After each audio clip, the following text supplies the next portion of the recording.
People's State Bank is a locally owned and managed bank with convenient locations in southwest Wisconsin and northeast Iowa. If you're looking for a place where you're more than just a number, but still have access to convenient technology and low fees, People's State Bank is it. As a community bank, they're proud to support many of the local charities, county fairs, community events, and more. When you become a part of People's State Bank, you can be confident that you're standing with a good cause. People's State Bank, member FDIC.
It's now at PotosiBrewery.com. This is a Queen Bee Radio High School Sports Presentation.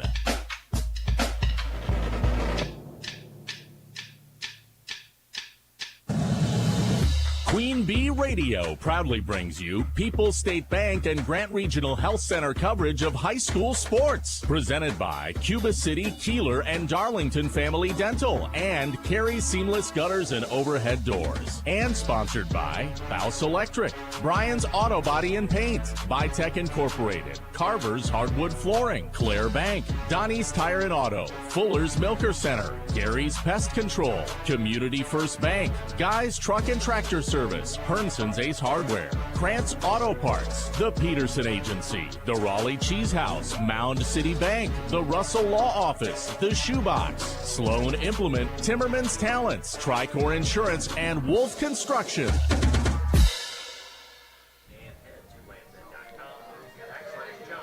For the first time in 2025, it is game day in Highland. We are at Tyler Field at Highland High School, getting ready to kick off the 2025 high school football season with some 8-player action as the reigning Ridge and Valley 8-player conference champion Highland Cardinals set to square off against the Monticello Ponies. This is Grant Regional Health Center and People's State Bank coverage of high school football presented by Cuba City, Darlington, and Kieler Family Dental, and Carey Seamless Gutters and Overhead Doors on X1071, X1071.com, and the Queen Bee Radio Sports YouTube channel. From the Ayers Furniture broadcast booth, I'm Tyler Dictanis, joined alongside Wally Trout. And Wally, it has been way too long since you and I have been in a booth together to call some high school football. Glad we get to open up high school football play in the state of Wisconsin here tonight with two 8-player football programs in their second season as 8-player teams.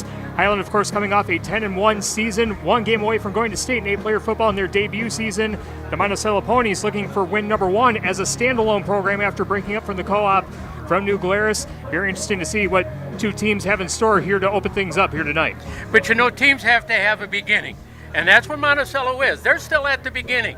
And they're going to build, and they're going to get better and better as time goes on. And it takes gameplay. Game time it takes to be able to get there. They're going to be okay as everything progresses. It's tough when you start. Highland's already been there. They know what it takes. They don't have quite the athletes they had last year, but they're still a very formidable opponent. 12 of the 20 players from Highland's team last year lost to graduation, so it is a bit of a reload, I guess you would say, for Highland. And as you mentioned, for Monticello, they're starting a brand new program. It's year number 2 under head coach Tyler Smith, but he's really embracing this as a standalone program, trying to bring Monticello football on its own, start its own tradition. He's got a good group of players as far as having the heart and everything. It's now just, can they piece everything together X's and O's wise to make something happen? Well, a lot of schools that are playing 8-man, they really are short on numbers. Well, the numbers aren't real large right now for Monticello, but I do believe it's going to grow. Because the more kids that get involved, the more you get a chance to play, the more you want to be part of it. And that adds to everything. And again, I've always said this. You get the community to buy in, you get the school to buy in, you get the kids to all buy in. All of a sudden, you're thinking about the kids playing the game, and when they were getting all the buy-ins, things start to happen that are good. Yeah, looking forward to seeing how it all plays out between Monticello and Highland. And we'll have more on our Raleigh Cheese pregame show coming up. We'll have a chance to catch up with both head coaches, Jason Scanlon of Highland and Tyler Smith of Monticello. We'll ask them about the players on the Russell office's injury report. If you've been injured, contact Russell offices. Their experienced team of personal injury lawyers will fight for your rights and help you get the compensation you deserve. Visit RussellLawWI.com. Also coming up, the People's State Bank coin toss, our Fuller's Milker Center starting lineups, Cuba City Family Dental colors of the game, and more. Coach's thoughts coming up next on our Raleigh Cheese pregame show, presented by Raleigh Cheese at the intersection of Highways 11 and 23 in the heart of Lafayette County. I'm sorry, I couldn't hear you. It's loud in here. Don't. Oh, it's cheese time? It's cheese time. Oh, I didn't forget about the cheese. I hope nobody does. Yep, don't forget the cheese. Back after this on X1071 and the Queen Bee Radio Sports YouTube channel. Pre-game one. Finning. You're winning with Finning. When you drive away in a Finning car, you're winning with Finning. This is Amy Montgomery from Finning Kia.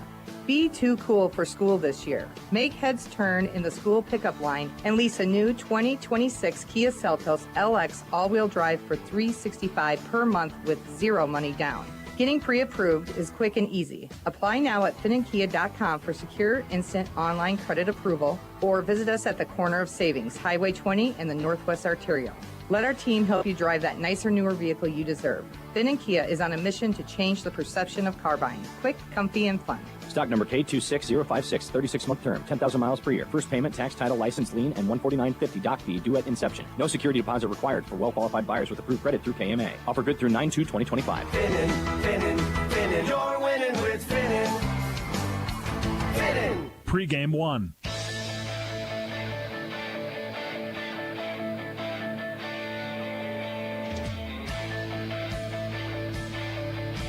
Welcome back to the Raleigh Cheese pregame show on X1071 and the Queen Bee Radio Sports YouTube channel. Monticello and Highland to kick off 8-player football in tonight's Thursday football matchup. We're joined now by Highland Cardinals head coach Jason Scanlon. Coach, thanks for joining us. And coming off a very successful year number 1 in 8-player football for Highland, a 10-1 record overall, undefeated throughout the regular season, and one game away from going to state in what was a very special season for the Highland Cardinals. When you've reflect on how successful that season was and all the great moments and things that happened, what stands out to you the most about Highland in their first season of 8-player football? Well, I think obviously we had a great senior class, but it wasn't just the seniors. It was just really a great team. They were really close as a team.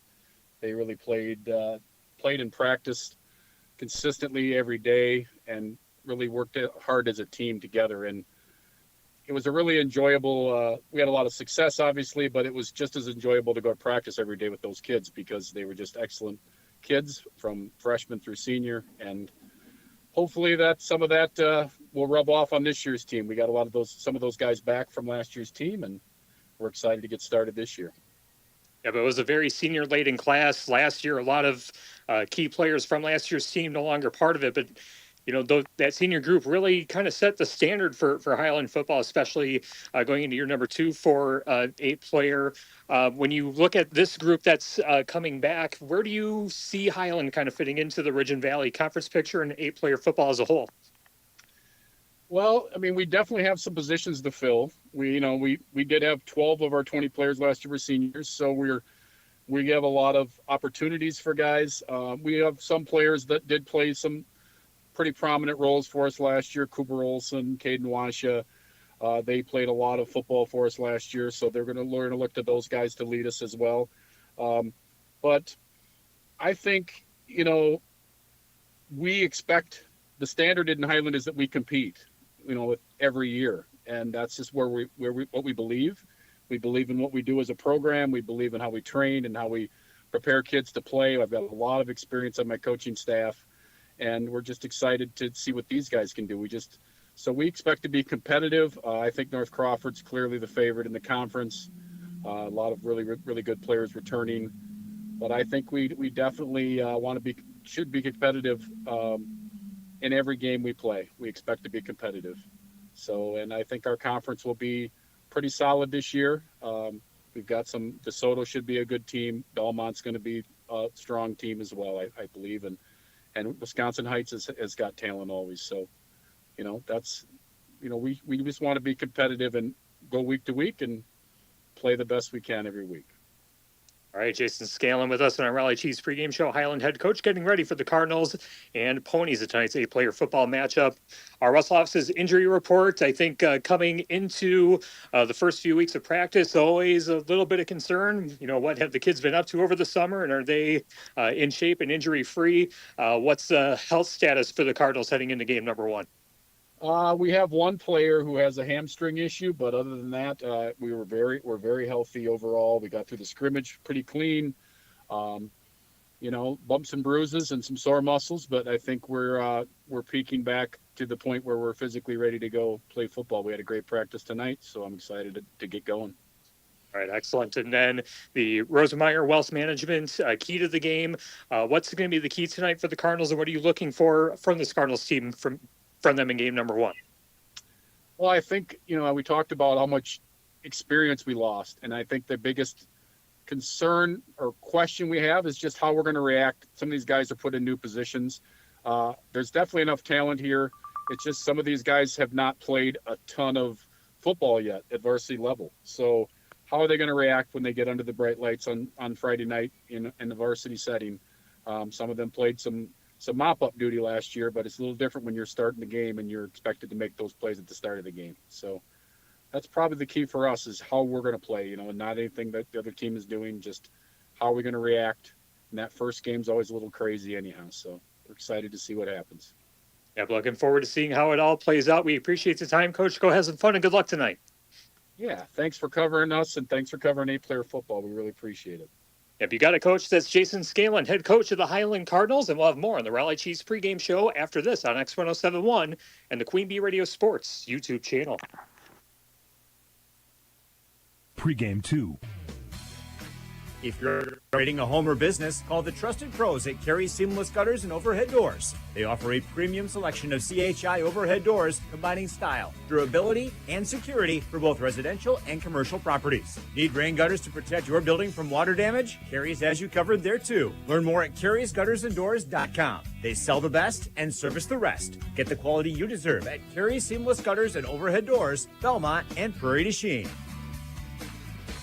Some things are meant to come in a box, like chocolates, phones, or jewelry, but some things aren't, like a mattress. Hi, this is Doug Dolter with Dubuque Mattress, and there are 2 major reasons why your next mattress should not come from a box. First, when foam is compressed for too long, it will lose its ability to return to its full thickness. And second, a good quality mattress, one worth the money you paid for it, is too heavy to ship by parcel service. With mattresses, lighter isn't better, period. Dubuque Mattress, for the rest of your life. Dubuque Mattress Factory, you get a little snooze time. Pregame 2.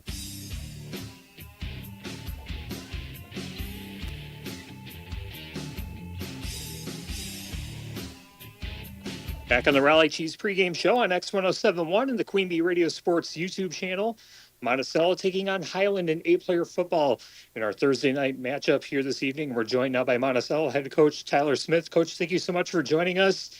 Your team also beginning year number 2 of an 8-player football program.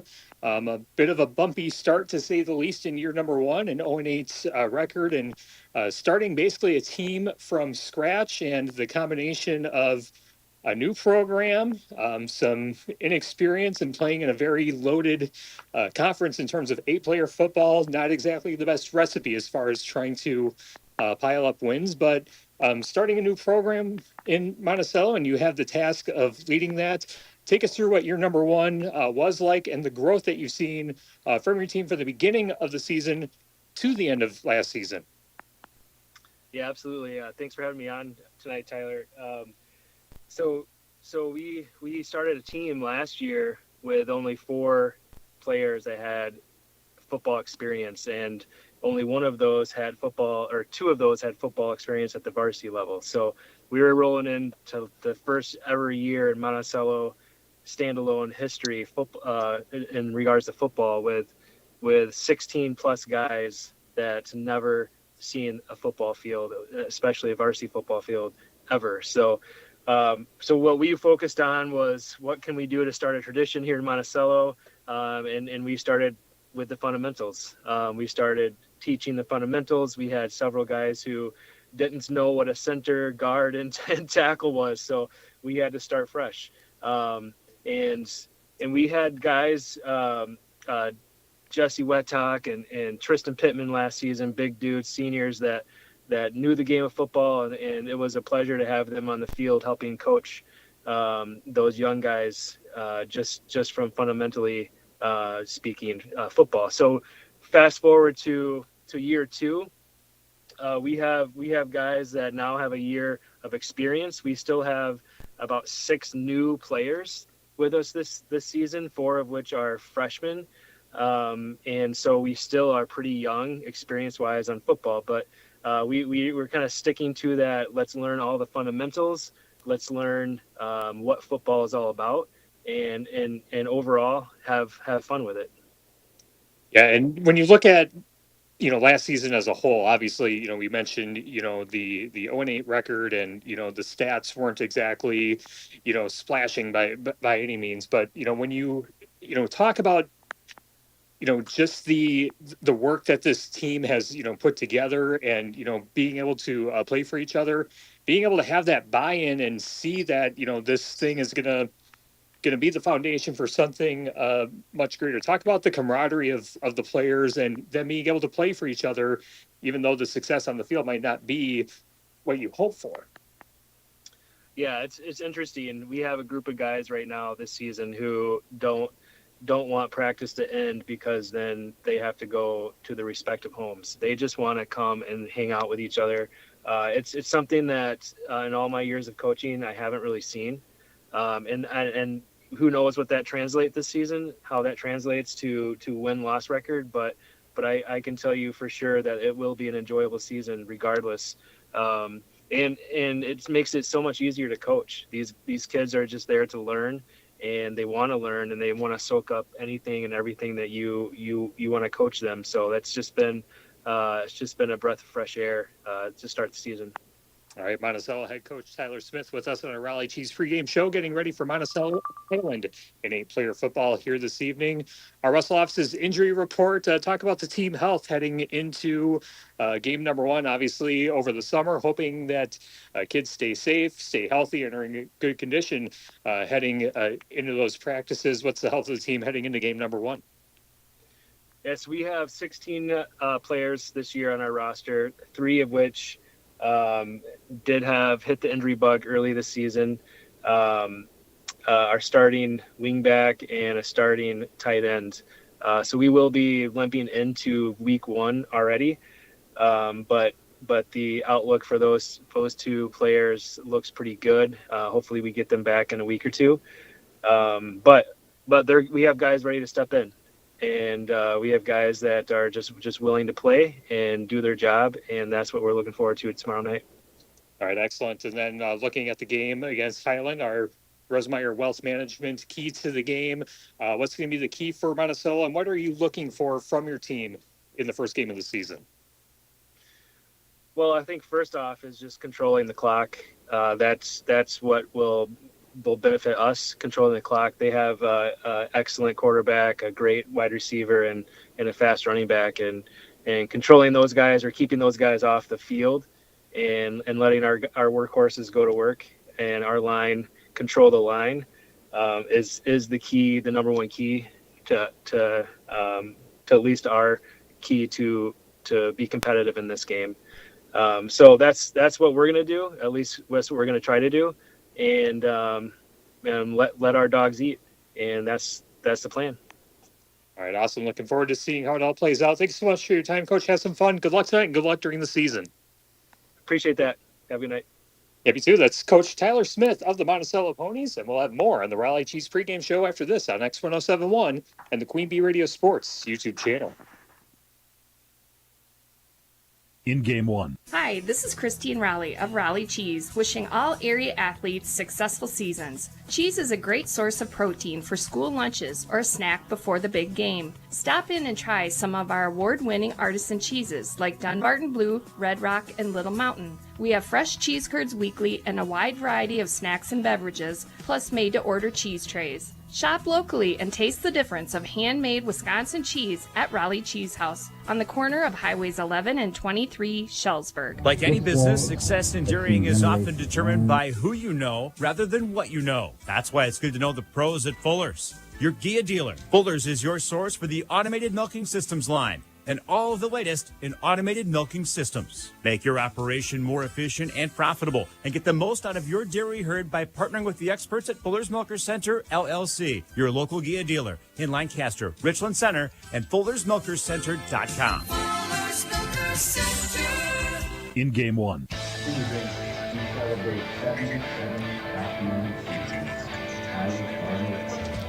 Raleigh Chiefs pregame show on X1071 and the Queen Bee Radio Sports YouTube channel. We're getting ready for Highland and Monticello. Tyler Dictanis and Wally Trout with you from the Ayers Furniture broadcast booth.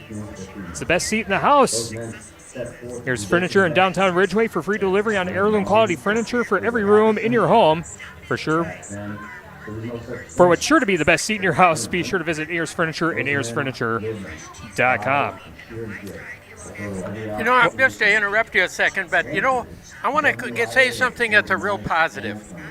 The last two words you said in either interview: have fun. Absolutely. And the one thing that too many people lose sight of is the kids, you push them, it's all about them having fun. And that's important. As they say, it's not the size of the dog in the fight. Yeah, we have the color guard coming out to midfield. We'll bring you the national anthem live coming up. We got our broadcast booth sponsored by Ayers Furniture. Best seat in the house in the Ayers Furniture broadcast booth. Ayers Furniture in downtown Ridgeway for free delivery on heirloom quality furniture for every room in your home. For what's sure to be the best seat in the house, be sure to visit Ayers Furniture and AyersFurniture.com. The People's State Bank coin toss. Highland has won the toss. They will receive and work from right to left, as you see it from the Wolf Construction broadcast booth, or the Ayers Furniture broadcast booth, and as you see it on the Queen Bee Radio Sports YouTube channel. Get you the Fuller's Milker Center starters, our Cuba City Family National colors of the game in just a moment, but coming up, our national anthem from Highland High School. Require good sportsmanship at education-based sporting events. Attendance at interscholastic activities is a privilege with the expectation to exhibit positive and respectful behavior. For the enjoyment and respect of all in attendance, your cooperation in demonstrating the high ideals of sportsmanship is expected and greatly appreciated. Good evening, football fans. The WIAA and Highland High School welcome you to Tyler Field for tonight's matchup between the Monticello Ponies and your Highland Cardinals. To honor America and those defending our freedoms, we ask for those who are able to stand, remove your hats, and place your hand over your heart as we play our national anthem.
tonight's national anthem from Highland High School as we get ready for Highland and Monticello in 8-player football to kick off the 2025 high school football season on X1071, WPVL FM Platteville, and our video stream on the Queen Bee Radio Sports YouTube channel. Tyler Dictanis and Wally Trout with you from the Ayers Furniture broadcast booth.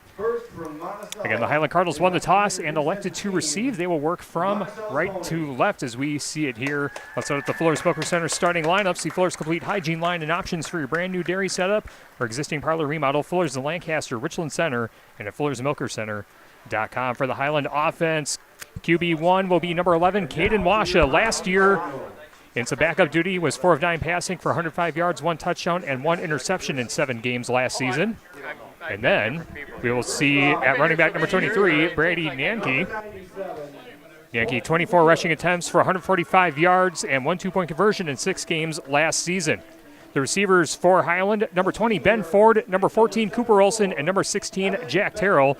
And the offensive linemen, the guard, 74, Evan Bettner, and number 34, Trent Yankee. And the centers, number 59, Samuel Biba. For the Monticello Ponies on defense, their defensive line, number 0, Milo Smith, number 9, Raiden Brewer, and number 24, Corey Keys. At linebacker, number 12, Tanner Hilliard, and number 34, Hunter Grossen.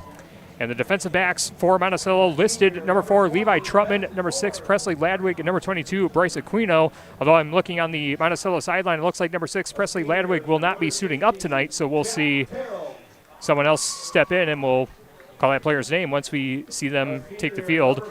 Those are the Fuller's Smoker Center starting lineups when Highland is on offense against the Fuller's complete hygiene line and options for your brand new dairy setup or existing parlor remodel. Fuller's in Lancaster, Richland Center, and at Fuller'sMilkerCenter.com. Our Cuba City Family Dental colors of the game brought to you by Cuba City Family Dental, Kieler Family Dental, and Darlington Family Dental. 3 convenient locations to serve your dental needs. We got a fun aesthetic matchup here tonight. Wally, Highland in their home red jerseys with the white helmets and chrome-looking red winged logos on the helmet with the white pants, and Monticello in all white jerseys, white helmets, and some silver pants. Those are the colors of the game brought to you by Cuba City Family Dental, Kieler Family Dental, and Darlington Family Dental. You know, I've always liked it. From the day they started putting that kind of feather thing, you know, on their helmets, I always thought that was cool. Yeah, thank the Oregon Ducks for bringing that style of look. It's a good look, and again, you know, aesthetically able to tell these teams apart. We can read the jersey numbers perfect here from the Ayers Furniture broadcast booth. Our sponsors tonight include Northland Buildings. They sponsor all of our touchdowns today, and our extra points will be brought to you by Point and Flush Sportsman's Club in Potosi. Our turnovers will be brought to you by Lancaster Dental Associates and Fenimore Smiles. Quarterback sacks tonight brought to you by Sups.com. And when a team enters the red zone for us, it's the ByTech Green Zone, a greener way. ByTech Resource Management of Monroe. And when we see the yellow flag, that means it is a Pink's penalty, brought to you by Pink's Automotive. I've always said, they're using the wrong color flags. They should all be pink. I mean, just in honor of Pink's. Yeah, maybe Pink's Automotive should sponsor all flags. Yeah, why not? Yeah, the actual flag. Highland set to take the field and receive the football. The Ponies set to tee it off again. Highland will receive, working from right to left. Our game today brought to you by Mountain City Bank. Their total line of credit allows you to use the equity in your home to do the things you want. Step into Mountain City Bank to apply. Offer subject to approval. Member FDIC and an equal housing lender. Learn more at MountainCityBank.com. Back to return for Highland. We see number 16, Jack Terrell, and number 14, Cooper Olson. And teeing it up for the Ponies is number 34, Hunter Grossen. Grossen gives the signal, runs up, and here's the kick. We're underway on X1071. Kickoff picked up at the 30-yard line and brought out to the far side of the field across the 40 to the 45, still on his feet, and then finally taken out of bounds near midfield at about the 47-yard line. And Highland with excellent field position to begin their first offensive series of the 2025 season. That was a matter of I don't want to go down. I do not want to be tackled. There were ponies that were there, and they had their hands on them, but he just had the desire. That was it. Those are the footballs touching the 48-yard line. And again, Caden Washa, QB1, takes the field for the Cardinals on 1st and 10 at the 48-yard line, far side hash mark. Washa set to take the snap, takes it, toss play to the near side to Nanke. Nanke has some room across the 50 to the 40 along the sideline, 30 to the 20. Trying to get chased down from behind, and he's finally wrestled to the ground. inside the 10-yard line. An instant stop in the Bitech green zone and scoring position for the Cardinals. That was a good run. He got down here on the sidelines and just tiptoed his way down.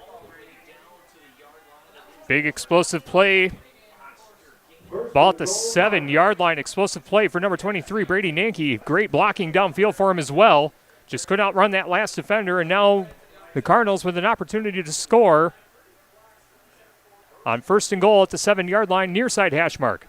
Washa takes a snap, gives inside to Nanke. Nanke spins away from 1 and gets stood up across the 5 to maybe about the 4. It'll be 2nd and goal for the Cardinals. And again, that's good solid running. You know, he had to do a little jobbing in there, but I'll tell you what, Ponies are playing pretty solid there on defense. 2nd and goal at the 5-yard line, says the shoebox scoreboard.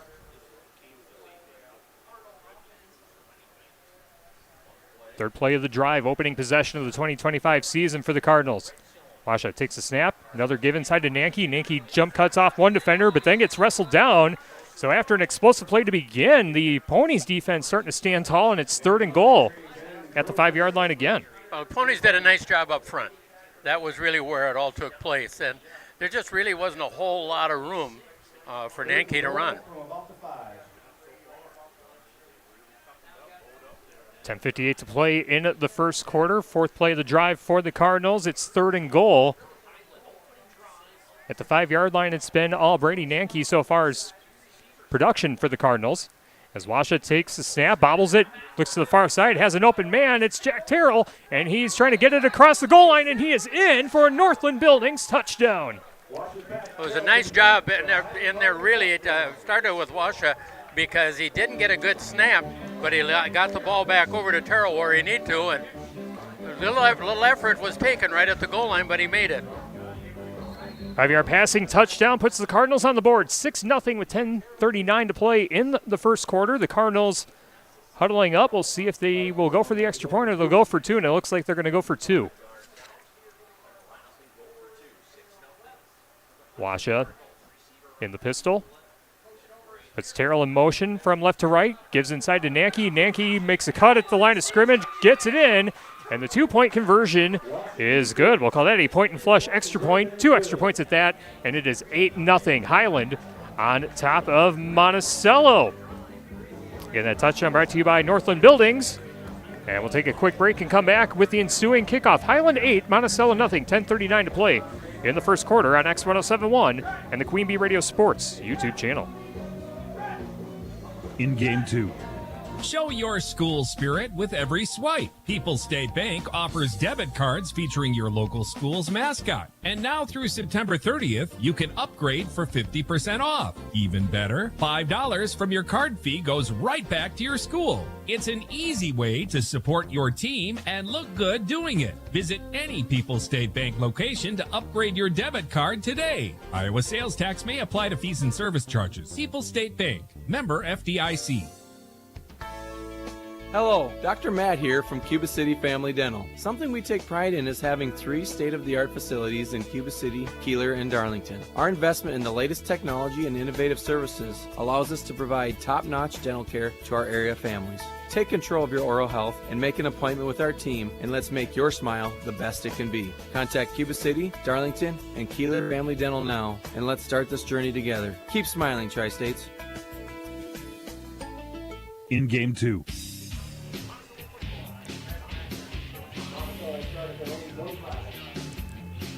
Monticello returns the kickoff to the 25-yard line in their own territory. They will set up offense for the first time in the 2025 campaign. Highland 8, Monticello 0 on our Grant Regional Health Center and People's State Bank coverage of high school football presented by Cuba City, Darlington, and Kieler Family Dental, and Carey Seamless Gutters and Overhead Doors. Tanner Hilliard, the starting quarterback, a junior for Monticello, takes a high snap, gives inside, and the running back is stood up at the line of scrimmage and pushed backwards.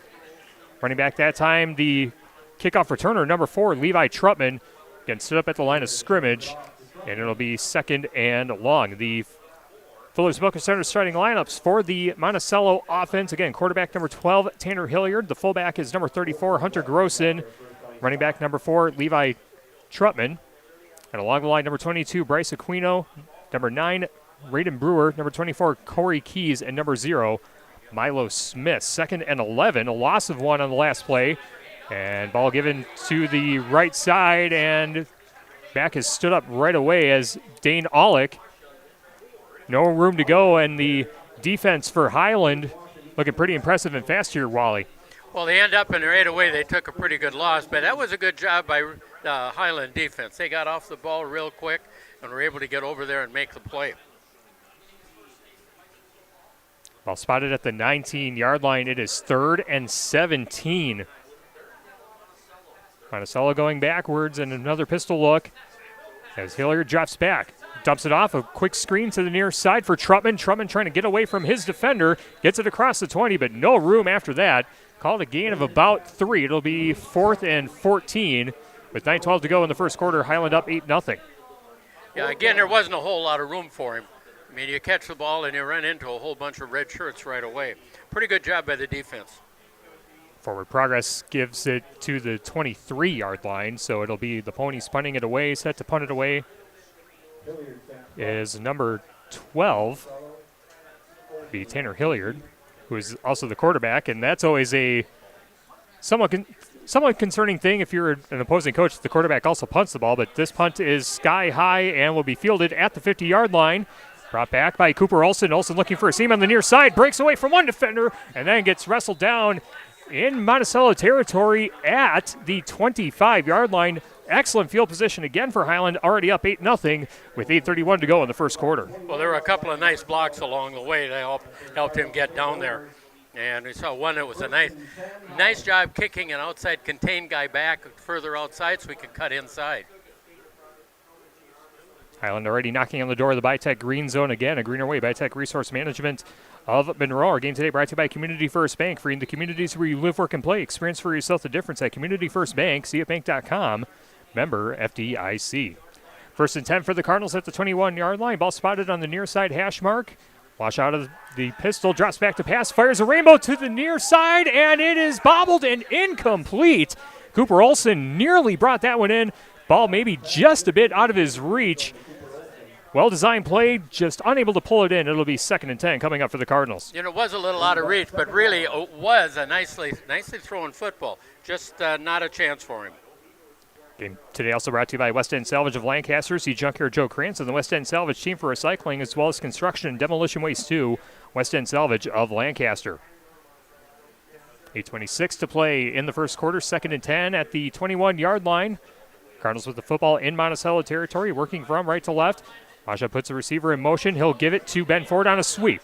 Ford looking for some room on the outside. Has some room. Tiptoes the sideline across the 10 and gets wrestled down near the 5-yard line. 1st and goal for the Cardinals. They are now officially in the Bitech Green Zone and threatening to add on to their 8-0 lead with 8:18 to play in the first quarter. And that 16 yards that he was able to scramble on that. Good job running the ball. Football today brought to you by TriStar Palace of Highland and TriStar Mulch of Cobb and Platteville. Beautify your home with decorative colored mulch. Give Jim Drury and the gang a call. TriStar Palace of Highland and TriStar Mulch of Cobb and Platteville. Clock closing in on 8 minutes to play in the first quarter. It'll be 1st and goal at the 5. Give inside to Nanke, and Nanke is wrestled down at the line of scrimmage. Number 24, Corey Keys, able to stand him up at the line of scrimmage. That's a big body to try and contain, Wally, and he was able to break his way through to make the stop at the line. Well, it's nice that we said he didn't get anything past the line of scrimmage. If anything, he was a couple of inches short of the line of scrimmage. Good job defensively. Cardinals set to break the huddle, 7:35 to go. Again, Highland 8-0 on top of Monticello. As Washa comes out of the pistol look again, one receiver to each side. Nanke lined up right behind him. Nanke gets a toss to the right side, has a blocker, trying to find the pylon, and he is pushed out of bounds. I don't know if he got in. The far side official says no. So it'll be 3rd and goal, but just inches away from putting 6 more on the board for Highland. Looks like he probably got about 5 on that. So it looks like he said it's about at the 1, maybe the 2-yard line. Yeah, far side down marker says it's 3rd and goal. Northland Buildings, for a quality Northland building built tough for the Northland. Contact Joe Ryder, your local expert in quality Northland post frame buildings. 3rd and goal for Highland. Ball spotted at the 2-yard line according to the shoebox scoreboard. Highland up 8-0 with 7:19 to go. Washa Fakes it to Nanke, now has an open seam, and he'll just run it in himself for the Northland Buildings touchdown. Caden Washa gets his first rushing touchdown of the season, and the Cardinals are up 14-0 with 7:14 to go in the first quarter. Well, that was a pretty good job on his part after there was a mix-up on the handoff. But, you know, he did what you do. There's an open hole, take it and run it in. Highland sets a lineup for the 2-point conversion.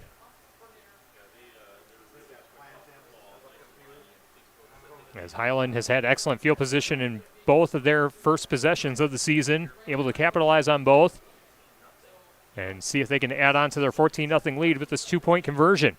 Two receivers to the right, one to the left.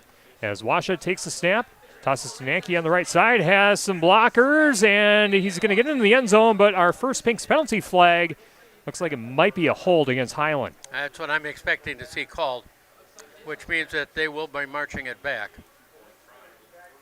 Yep, it is officially a hold against Highland, so our first Pinks penalty of the game comes on a 2-point conversion. So a longer attempt for the Cardinals now. Well, it makes it a little more of a challenge. Yeah, there really isn't a lot of 12-play, 2-point conversion plays in the playbook. No, you really don't have too many of those. You don't plan for them anyway. Unless you have a great kicker. Then you plan for, we'll kick it then. But that's not what we're going to get. Highland will retry the 2-point conversion. Two receivers to the right, one to the left. Nanke lined up behind Washa out of the pistol. Washa takes a snap. Rainbows fade to the near side, and that is caught by Olson. And that 2-point conversion is good. 16-0. Highland on top of Monticello with 7:14 to go in the first quarter. On our Grant Regional Health Center People's State Bank coverage of high school football presented by Cuba City, Darlington, and Kieler Family Dental, and Carey Seamless Gutters, and overhead doors on X1071 and the Queen Bee Radio Sports YouTube channel. Tyler Dixanis and Wally Trout with you from the Ayers Furniture broadcast booth. Got our Northland Buildings touchdown brought to you by Northland Buildings, and our extra points brought to you by Point and Flush Sportsman's Club in Potosi. Game tonight also brought to you by Anderson Weber Toyota in Dubuque, powering our audio stream. Anderson Weber Toyota, when you are ready. And by Mount City Bank, their total line of credit allows you to use the equity in your home to do the things you want. Stop at Mount City Bank to apply. Offer subject to approval. Member FDIC and an equal housing lender. Learn more at mountcitybank.com. Also on Queen Bee Radio tonight on 97.7 Country WGLR. And the Queen Bee Radio Sports YouTube channel. Belmont is taking on Wisconsin Heights. See Prestigard and Coach Scott Tolzman on the call of that one. See if we can get some updates on our shoebox scoreboard as well.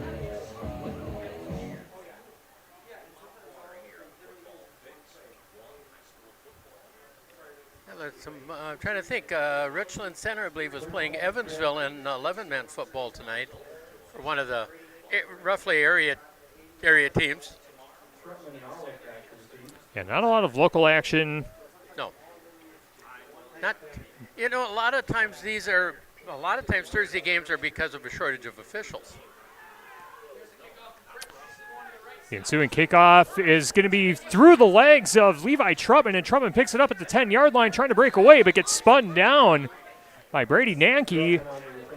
And the Ponies will take possession deep in their own territory, just beyond the 10-yard line, maybe, we'll say the 14-yard line. You know, one of the things I have to give Monticello a lot of credit already. Yeah, they're already down 2 touchdowns, but I'll tell you what, these kids came to play, and they're playing, I think, pretty well for the experience that they have. So I think they've come a long way. The coach has done a nice job with these kids. Well, let's see if they can generate something on offense here. Their second offensive possession went 3 and out. Their last drive netted -1 yards. As Hilliard takes the snap, gives inside, and Trubman makes a nice cut at the line of scrimmage across the 15 to about the 16-yard line. Shoestring tackle by Highland, and they'll give them forward progress to the 17-yard line, called a gain of 3, 2nd and 7. It was a good job running the football, too. I mean, solid defense, you know, was able to make the tackle, but good job running the ball. Nice job blocking right up front. Give him an extra yard, actually, 2nd and 6 at the 18-yard line, near side hash mark with 6:40 to go. Highland up 16-0. Trubman gets the carry again. Nice spin move, gets it across the 20 to the 21, And yeah, Levi Truppen showing some nice legs and some shifty moves when he gets the ball near the line of scrimmage. And 3rd and short coming up for Monticello. It'll be about 3rd and 2, maybe 3. Yeah, it looked like he got 3. It looks like he's at about the 21-yard line. At the 21, got to get it across the 23 for a first supply, first down. Hilliard gives it to Trutman. Trutman breaks away from one defender to the 25, and that should be enough for a first down, I think. But there is a whistle on the play. Well, the ball came loose, and I think a lot of the whistle was the fact that the ball, he was down, the ball's dead. Yep, it is a first supply, first down for Monticello. To extend the drive for the Ponies, we're under 6 minutes to play in the first quarter. Highland 16, Monticello nothing in 8-player football to begin the 2025 high school football season here on X1071 and the Queen Bee Radio Sports YouTube channel. One receiver to the right side. Everyone else stacked up the line of scrimmage, and kind of a delayed snap there as Hilliard looking for some room on the outside, but none of his linemen moved, so a loss of yardage, and it will be 2nd and about 12, nose of the football touching the 22. Yeah, that was one that really didn't have a chance because everything was so slow developing. And he had defensive linemen on him before he had a chance to really turn it upfield. Yeah, the snap was there, but no one moved along the line, and Hilliard was looking for some blockers, but if no one's moving, you're kind of caught in trouble. It's either the center had the snap wrong or the rest of the line had it wrong. So it'll be 2nd and 14, loss of 4 on the last play, and another give to Trutman, and Trutman is wrestled down in the backfield. I beg your pardon, that's number 34, Hunter Grossen. And it was number 14, Cooper Olson, the first one there to make the tackle for Highland. 4:35 to go in the first quarter. It'll be 3rd and long, 3rd and 15 for the Ponies. Highland up 16-0. Yeah, that was another loss of a couple yards. And 3rd and 15 is being very kind. It's really close to 15 and a half. Ponies again out of the pistol, one back in the backfield. And a wing back on the left side, and someone jumped early, and it'll be a Pink's penalty, a false start against the Ponies. Back them up 5 more, 3rd and 20 now at the 16. That's one of the things you hate to see. But at the same token, he did a hard count, and you got your own player that went on the hard count. Game today brought to you by Claire Bank with the very convenient locations in Southwest Wisconsin. Proud to support our community events. Claire Bank, they say we can do that. Member FDIC. And an equal housing lender. Yeah, so we're back on the 16-yard line with 20 yards to go. Actually closer to the 15. The Ponies not really a passing team based on the stats from last year. And a quick screen and a catch, and the running back is dropped at the 15-yard line, but a Pink's penalty flag coming all the way from the defensive secondary. And we'll see what this call is.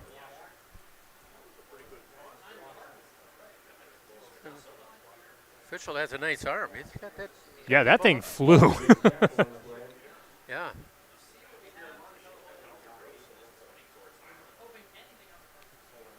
Looking to see what the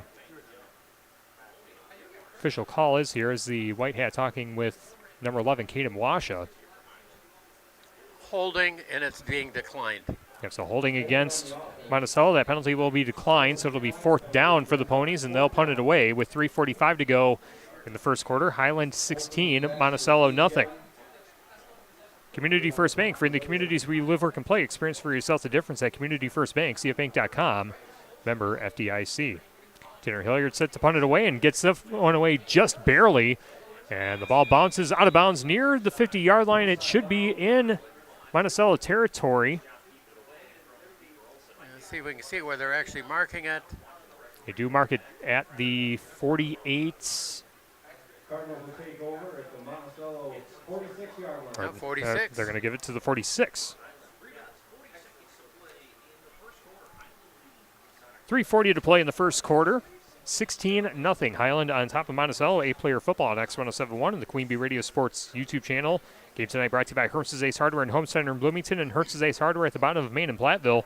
See Herms's for the perfect paint for your next project. Herms's Ace Hardware in Bloomington and Platteville. One of the things that Coach really wanted to do, Coach he wanted to try to be able to slow them down and all that stuff, but you got to move on the offense yourself. 2 receivers left, one to the right, and another give inside to Nanke on 1st and 10 at the 46, and Nanke gets it across the 45 to the 40 before finally being wrestled down across the 40 to about the 38-yard line. Called a gain of about 8, as Nanke just would not go down, carrying Pony defenders with him. 2nd and short coming up for the Cardinals. It was really a good job on his part running the football. He really ran it hard. And you had some of the Monticello ponies that kind of ran right by him. It's almost as if they weren't watching for who's got the ball. 2 receivers right, 1 to the left again. Another pistol look for the Cardinals on 2nd and 2 at the 38-yard line, under 3 minutes to go until the end of the first quarter. Quick pass to the far side to Ben Ford, and Ford tiptoeing the sideline, still on his feet, inside the 20, and gets shoved out of bounds in the Bitech green zone at about the 18-yard line, called about a gain of 20 for number 20 for the Cardinals. It's like about 19 yards. That was a good job catching the football and just turning it upfield. They're stepping the Bitech green zone for Highland in this first quarter. A green away, Bitech Resource Management of Monroe. Highland with a 16-0 lead, trying to add to it with 2:53 to go, until the end of the first quarter. I mean, the way they're starting out, Highland is showing that they expect to be a force in the conference. And for the receiver to the left, Jack Terrell, the receiver to the right. Give inside to Nanke, though, and Nanke makes a nice jump cut at the line of scrimmage, but finally wrestled down at the first down marker inside the 10-yard line to about the 9, and that should be enough for a first down and should be 1st and goal for Highland. And it is. He got just 10 yards on that. That was a good job running the ball. Game tonight brought to you by Brian's Auto Body and Paint Specialist. Supports that Brian's gets the job done right. For unexpected dings or major repair projects, head to Brian's Auto Body and Paint in Lancaster. 2:35 in the first quarter. Clock continues to run. Highland 16-0 on top of Monticello. 1st and goal at the 8-yard line. Ball spotted right in the middle of the field. One receiver to the left, one to the right. And another give inside to Nanke. And Nanke gets stood up at the line of scrimmage and finishing off the tackle. Number 0, Milo Smith, able to throw the running back to the ground. And it's kind of been feast or famine running the ball so far for the Cardinals, Wally. It's if you get past the line of scrimmage, you got some open space. But that defensive line for Monticello trying to do their best to keep everything contained between the guards. As a general rule, they've done a pretty good job. They really have. And that's a good example right there, holding them to 1 yard. I tell you, that's what Coach Smith is really hoping for, to get his guys up front to be handling it like that. 2 receivers to the left, 1 to the right. Washa looks to his right before taking the snap on 2nd and goal. Quick pass over the middle on a slant, and the catch is made, and a Northland Buildings touchdown for number 6, Coyer Zadrzil. 8-yard touchdown reception. Caden Wash's 2nd touchdown pass of the game. It is 22-0. Highland on top of Monticello, 1:36 to go in the first quarter.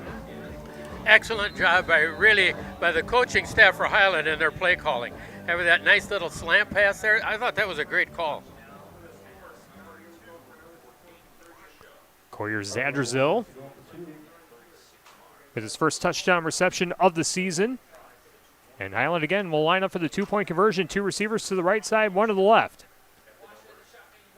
Masha puts Ben Ford in motion out of the slot on the right, and he'll get it on a sweep, looking for the pylon, and has just enough room to get in. The 2-point conversion is good. Highland, 3 touchdowns and 3 2-point conversions, makes our score 24-0. Highland on top of Monticello. Jet sweep is such a great play, and that's what they just brought in right there. It's one of the things that you can do in this kind of an offense, and really when you're only playing an 8-man.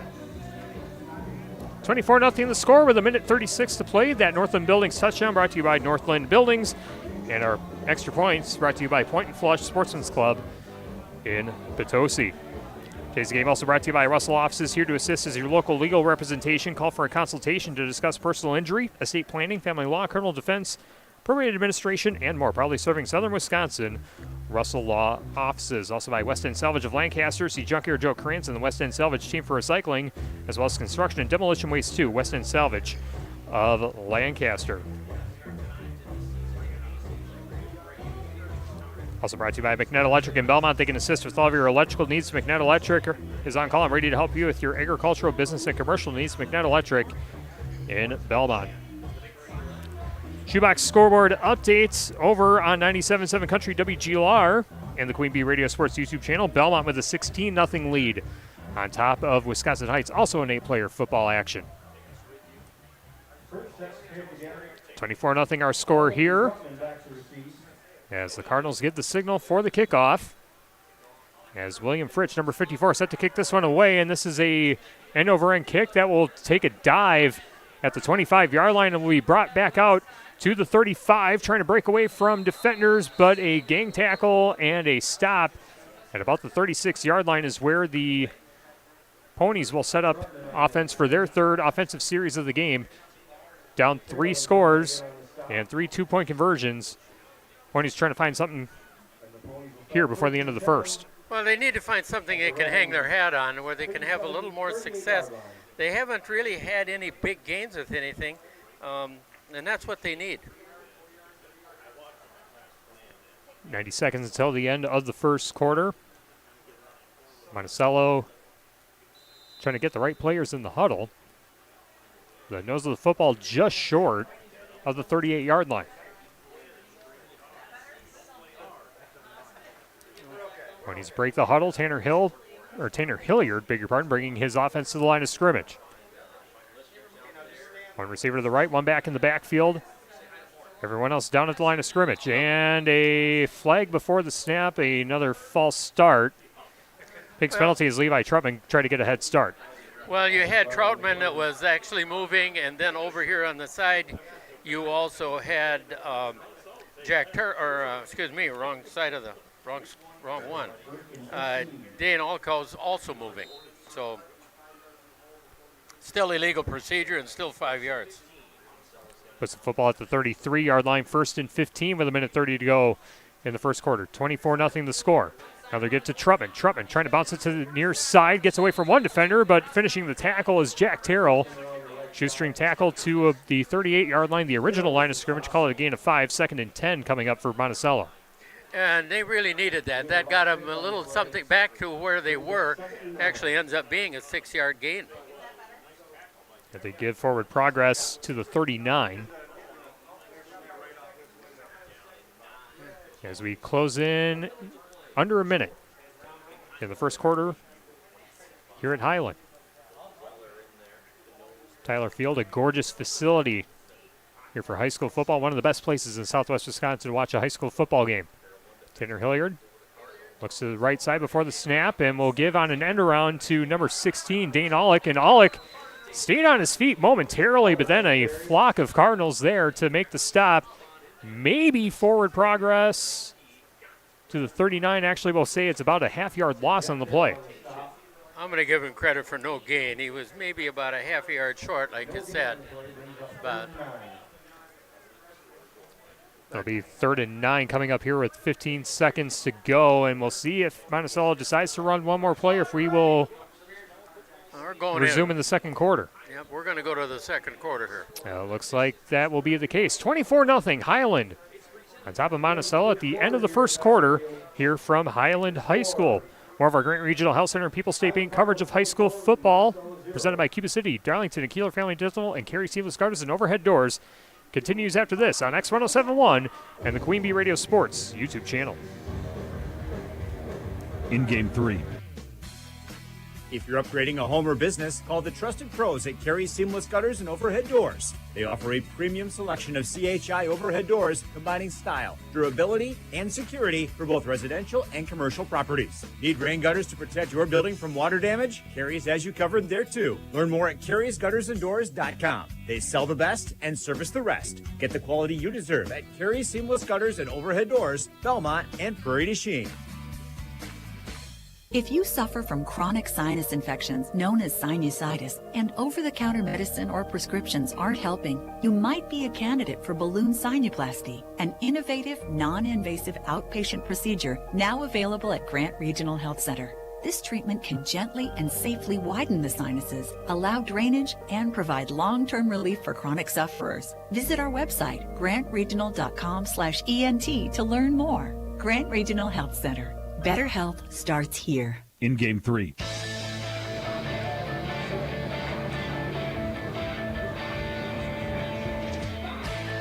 Start of the second quarter here at Highland High School. It's 3rd and 9 for Monticello, trailing Highland 24-0 on our Grant Regional Health Center and People's State Bank coverage of high school football, presented by Cuba City, Darlington, and Kieler Failing Dental, and Carey Seamless Gutters and Overhead Doors on X1071 and the Queen Bee Radio Sports YouTube channel. Tyler Dictanis and Wally Trout with you from the best seat in the house, the Ayers Furniture broadcast booth. And you know, they bring us nice furniture.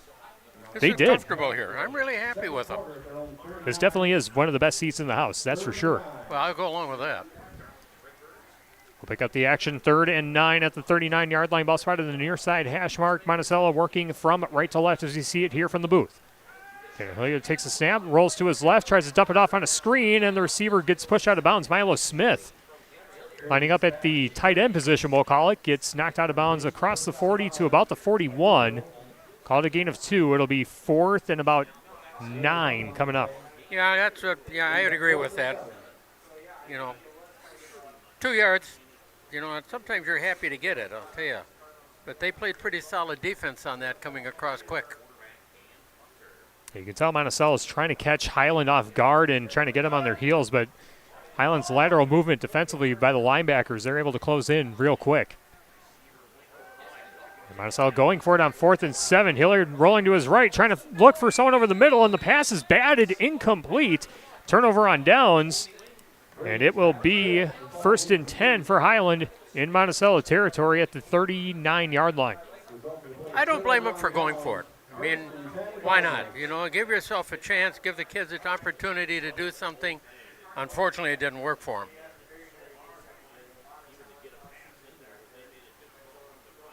Beg your pardon, they spotted at the 41-yard line. That was the last line of scrimmage. 24-0, Cardinals on top. Now Highland taking over in Monticello territory again. They've cashed in on all 3 of their offensive series so far. As Washa takes a snap with 2 receivers to the left side, drops back to pass, looks over the middle, and passes incomplete. Looks like the route was a bit off. Pass intended for Coyer Zadrazil, who caught the last touchdown pass to put Highland up by 3 scores. Incomplete pass makes it 2nd and 10. Well, nice pass getting out there, but just missed the receiver. I like doing that. After you've had a break like that, go ahead. Go for the score right at that point. Football Tonight brought to you by Mound City Bank. Their total line of credit allows you to use the equity in your home to do the things you want. Step into Mound City Bank to apply. Offer subject to approval. Member FDIC and an equal housing lender. Learn more at MoundCityBank.com. 2nd and 10 for the Cardinals. Another give inside to Nanke, and Nanke gets stood up at the line. No, it's a quarterback keeper, and running it to the outside is Caden Washa along the sideline and into the end zone. Boy, he had me faked out, and he finds 6. Touchdown, Highland. 41 yards out, gets him the score.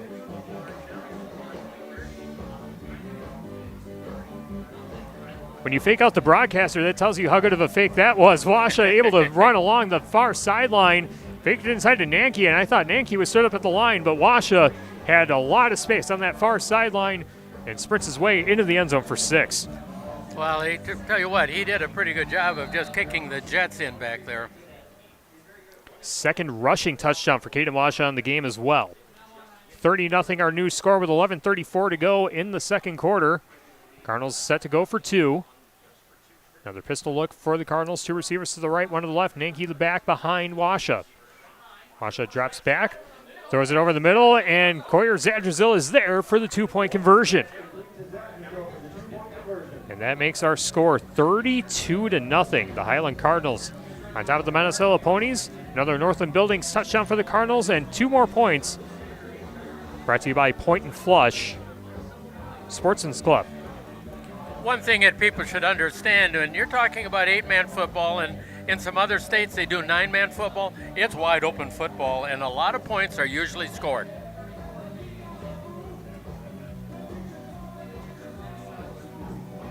Highland 32, Monticello nothing. 11:34 to go in the 2nd quarter. We'll come back after this on X1071 and the Queen Bee Radio Sports YouTube channel.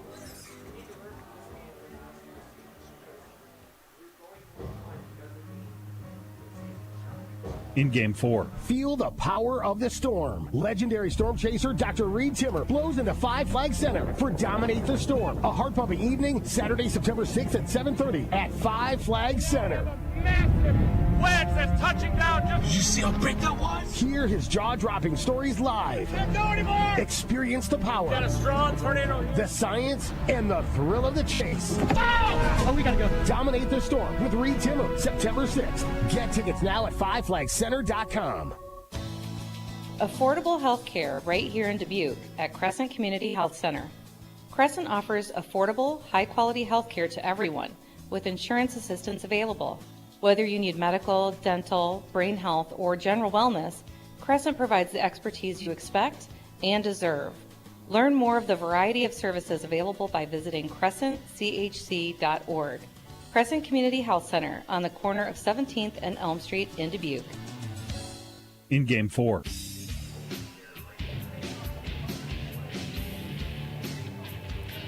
Our first time out of the game. Yep, Highland 32, Monticello nothing. Monticello calling timeout before the ensuing kickoff after Highland scored their fourth touchdown in 4 possessions. A 41-yard touchdown run by Caden Washa, his second rushing touchdown of the game, also 2 passing touchdowns, leading the way for our Hermson's MVP of the game early on. I'd agree with you on that. I mean, you're looking at a pretty good job, really a couple guys. I mean, Washa has really looked good. I give him a lot of the credit. Well, he's starting all of this stuff, but Nanke has played really well as well. But their guys up front have also done an excellent job so far for Highland.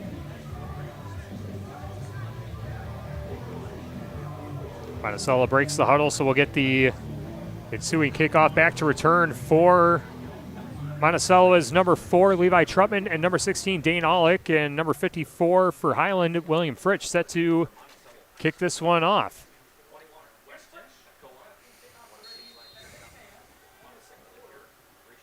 Highland with a 4-touchdown lead. The ensuing kickoff takes a nice bounce inside the 20, and someone's got to get on it for Monticello, and Trutman gets on it at the 15, or at the 10, beg your pardon, and maybe brings it out to the 15.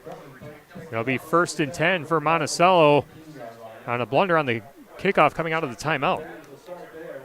Well, he did hustle back there, to get at the ball, but boy, he just didn't have any room because there didn't get a lot of extra help blocking on that to give him a chance to go anywhere. But it is right at the 15-yard line, like you said.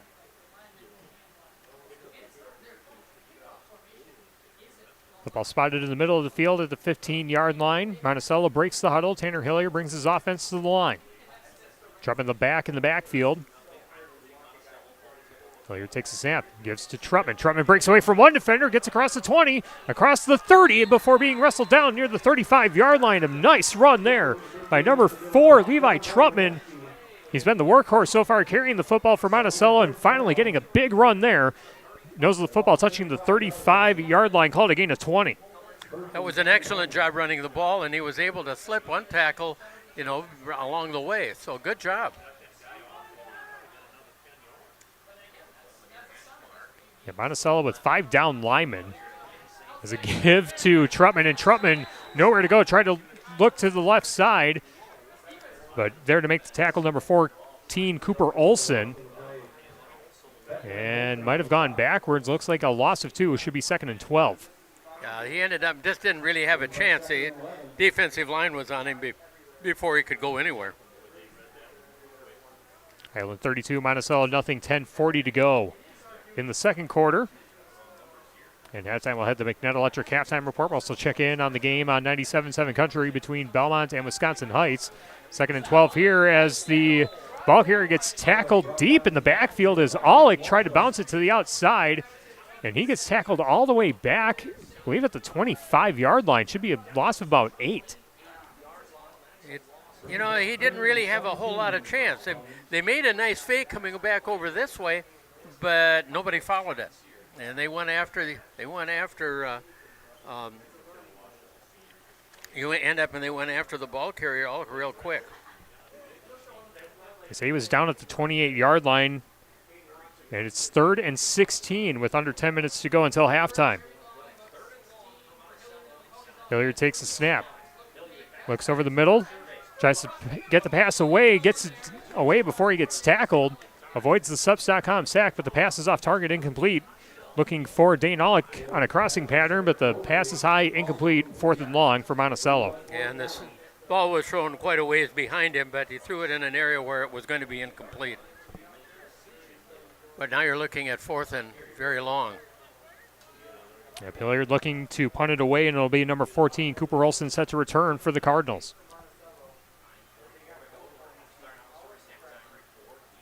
Hilliard directing traffic, trying to get his line set up. Here's the snap, and Hilliard with a spiral punt, and Olson drops it at the 45, but picks it up. Looks for some room on the near side, and a jersey tackle made by number 34, Hunter Grossen. Gives Highland the football at the 48-yard line, 1st and 10 for the Cardinals, up 32-0 with 9. Minor victory right here for Monticello. The Highland Cardinals have to start in their own territory. You'd like more than that, better than that, but hey, you take little victories where you can find them.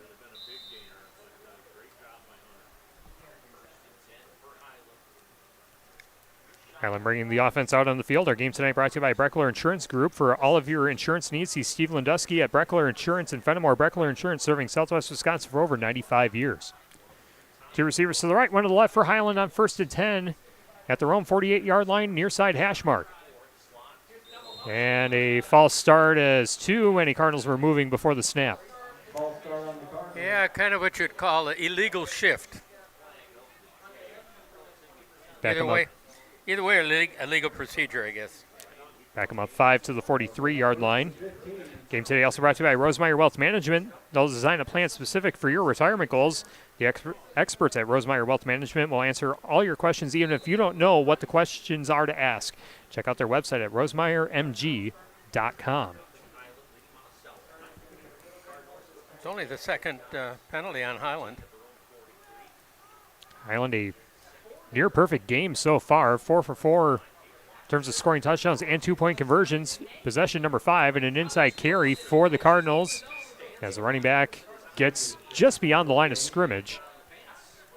Yeah, you give Nanke credit for a yard. Not very often is he held to something like this. And gain of 1, 2nd and 14 as we go under 9:15 to play in the second quarter. Highland with a 32-0 lead. Again, over on 97.7 Country, Belmont taking on Wisconsin Heights. And we also have 3 games tomorrow night on Queen Bee Radio. Some 11-player football action to kick off the 2025 season.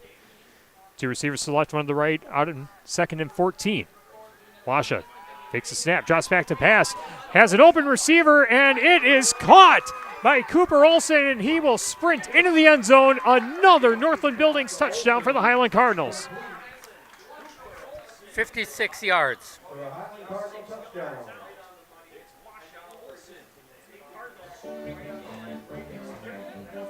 Caden Washa's 3rd passing touchdown.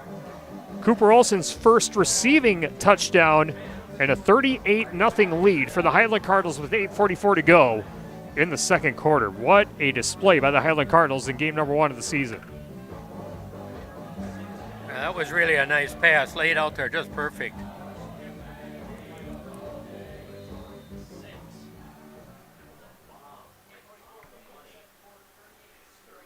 Point and flush, 2-point conversion. 2 receivers to the left, 1 to the right. Same pistol look we've seen from Highland all night long. Washa with the snap. Toss play to Nanke. Nanke trying to break away from 1 defender. Gets past the 2nd. He's into the end zone, but there is a Pink's penalty flag. It is a hold against Highland.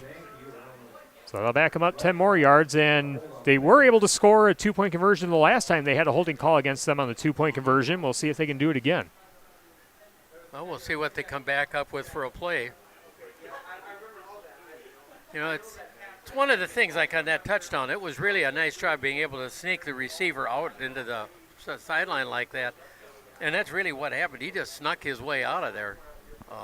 Good credit on the offense and how they set that up.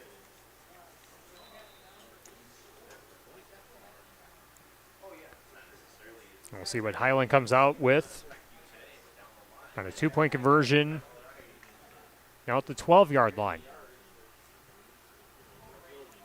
Olsen, the receiver, split to the left, and Zadrazil and Ben Ford to the right. Washa drops back, looks for Olsen, fade route, and that is caught. Was his feet in? Yes, they were, and another 2-point conversion for the Cardinals. 40-0. Highland on top of Monticello with 8:44 to go in the second quarter. Back after this on X1071 and the Queen Bee Radio Sports YouTube channel. In Game 5. I'm here today with Nick Heston from Anderson Weber Toyota in Dubuque. Nick, it seems like hybrids are dominating the roads, but there aren't many charging locations in Dubuque. Agreed. Luckily, Toyota hybrids don't require plug-in charging. The Toyota hybrid system is built to charge while the vehicle is being driven, so there is no need for plug-in charging. That's awesome. But what about the battery life? Should people be worried about its longevity? Not at all. Toyota has sold over 5 million hybrids in the last 25 years.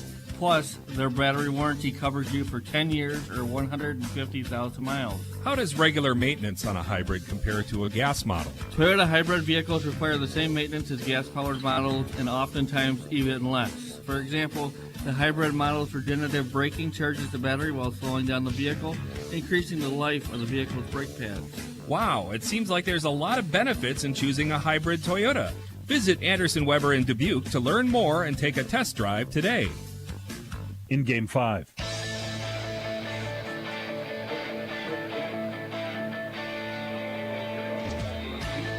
$8:44 to play in the second quarter. Highland 40, Monticello nothing. Ensuing kickoff by Highland is going to be fielded by Aulick at the 20-yard line on the near side. Goes to the middle of the field looking for some room, but 3 Cardinals swarm to make the tackle. And nowhere to run after that. We'll say he's down at the 20, maybe the 21. First and 10 for Monticello, trying to find something to salvage a 40-0 deficit in this first half. It really, that's another misflicker on a kickoff where it ends up and it gets by one of the guys who's back there that's supposed to get it. But you know what? That football has a funny shape, and it bounces wherever it wants to bounce. That's why you had guys that make a living at the NFL or at the Division I college level just fielding kickoffs and punts. And we do have a running clock now with 8:20 to go in the second quarter. Tanner Hilliard out of the pistol. Gives to Trutman. Trutman drops his shoulder, crossing the line of scrimmage, but Nanke there, running back on running back crime. Called a gain of 2 as Trutman gets it to the 21-yard line. I give him a lot of credit. He's not a bad football player. If he had a little more opening to be able to run through, he'd be putting on some yards. Yeah, give Highland a ton of credit. That line has been doing an outstanding job, and the linebackers for the Cardinals, they've looked really fast, able to get to the football quickly. It doesn't matter where Monticello's trying to run, whether it's inside or outside. 2nd and 7, ball spotted at the 22. 7:33 to go until halftime. Highland up by 40. And a miscue on the snap, and good thing for Hilliard, he's able to jump on it. And it will be a loss of yardage. It'll be 3rd and long. Looks like the football will be at the 20-yard line, called a loss of 2. Things like that are the mistakes that you really hate to have, and I don't care what part of the season you're in. You really don't like those. You'd like it if your players can not make those kind of mistakes. Under 7 minutes to go until halftime. Highland 40, Monticello nothing. Hilliard brings his team to the line, and another timeout taken by Monticello. That's their second timeout of the half. They've got 1 remaining, and the clock is stopped with 6:52 to go in the second quarter. Game tonight brought to you by Les Mack Automotive in Lancaster. Whether it's Chevy, Chrysler, Dodge, Jeep, Ram, or Ford, you can count on over 50 years of trusted hometown service, because at Les Mack, you always get more from less. Also by TriStar Pallets of Highland and TriStar Mulch of Cobb and Platteville. Beautify your home with decorative colored mulch. Give Ginger and the gang a call. TriStar Pallets of Highland and TriStar Mulch of Cobb and Platteville. Also by Point and Flush Sportsman's Club. Their guided upland bird and waterfowl hunts with friends and family will create memories that'll last forever. Take your best shot with Point and Flush Sportsman's Club in Potosi. Also by Carver's Hardwood Flooring. For hardwood flooring, stair installation, or refinishing needs, call Ryan Carver, the only National Wood Flooring Association certified installer, sander, and finisher in the tri-state area. Carver's Hardwood Flooring in Benton. 6:52 to play in the second quarter. Highland 40, Monticello nothing, in 8-player football to kick off the 2025 high school football season on Queen Bee Radio. Tyler Ductanis and Wally Troughton with you from the best seat in the house, the Ayers Furniture broadcast booth. 3rd and 8 coming out of the timeout. Again, 1 timeout remaining for Monticello. 3rd and 8 as we will have a running clock again once play resumes. Kieler puts Troughton in motion out of the left side, and now a give to the up back, and Grossen looking for some room on the near side, nowhere to go. Maybe a gain of 1 or 2, and it'll be 4th and medium for Monticello. Clock closing in on 6.5 minutes to play until Net Electric halftime report. Yeah, again, it ended up giving him a couple yards on that, but really, the guy coming across was supposed to block the guy there on the outside and just didn't get there in time.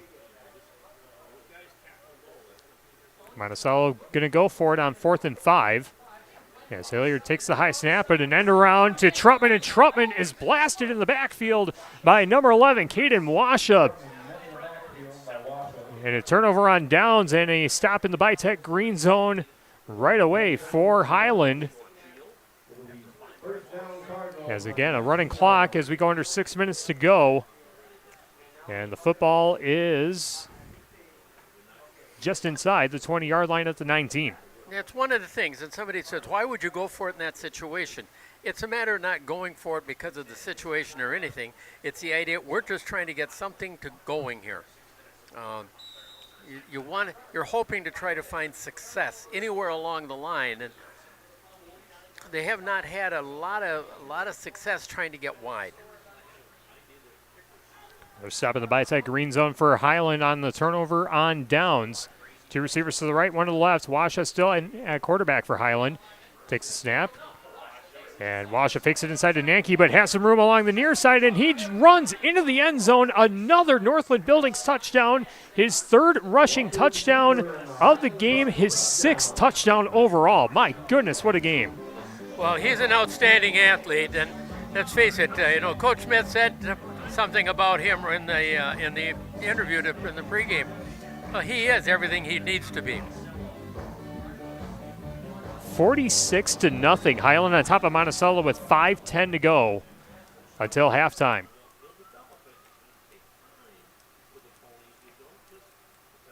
Highland won the matchup last year against Monticello 50-0. As Highland lines up for the 2-point conversion. Quick pass to the far side. It's caught, and it looks like it's number 15, Griffin Wineski. Nowhere to go, and the first failed 2-point conversion of the game for Highland. So no point and flush, extra point. Score remains 46-0. Highland on top of Monticello. And you're like I said, if you're Monticello, you're looking for successes along the way. That's one case where it's a success. There was some very good pursuit on that ball outside. 5:10 to go until halftime on our Grant Regional Health Center and People's State Bank coverage of high school football presented by Cuba City, Darlington, and Kieler Family Dental, and Carey Seamless Gutters and Overhead Doors on X1071 and the Queen Bee Radio Sports YouTube channel. Tyler Ductanis and Wally Troughton with you from the Ayers Furniture broadcast booth. I got to break that habit soon. 46-0 the score. And a shoebox scoreboard update. At the end of the first quarter on 97.7 Country, Belmont with a 22-0 lead on Wisconsin Heights.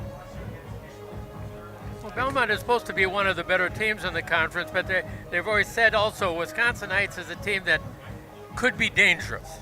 And so far, Belmont's handling it. Again, we got 3 big games coming up tomorrow on Queen Bee Radio. Wally, you'll be in Cuba City for Cuba City taking on Potosi-Cassville, the Six Rivers Conference champion taking on the Swald Conference champion from a year ago.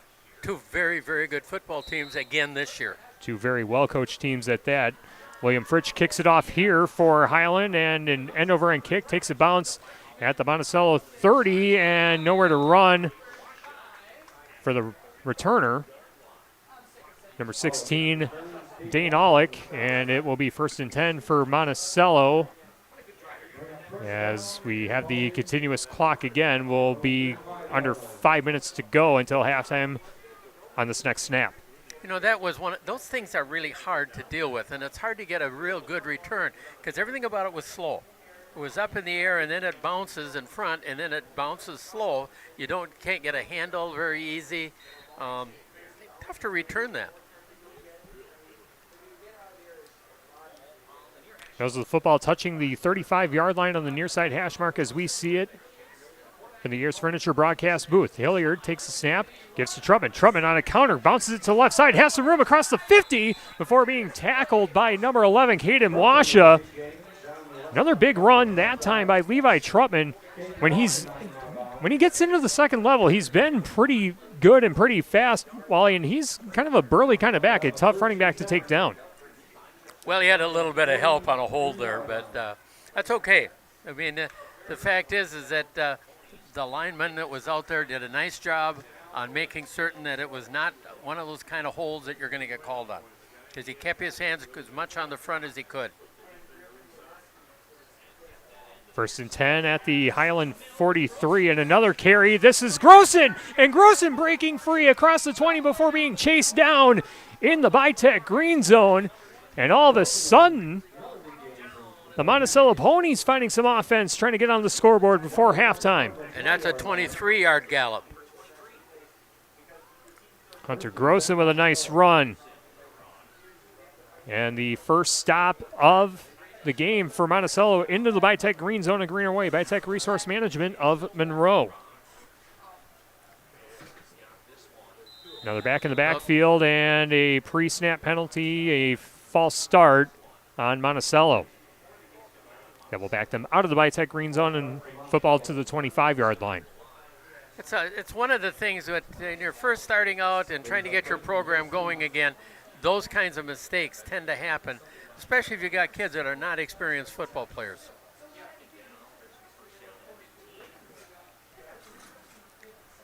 Continuous clock brings us to 2:45 and counting until halftime. Highland 46, Monticello nothing.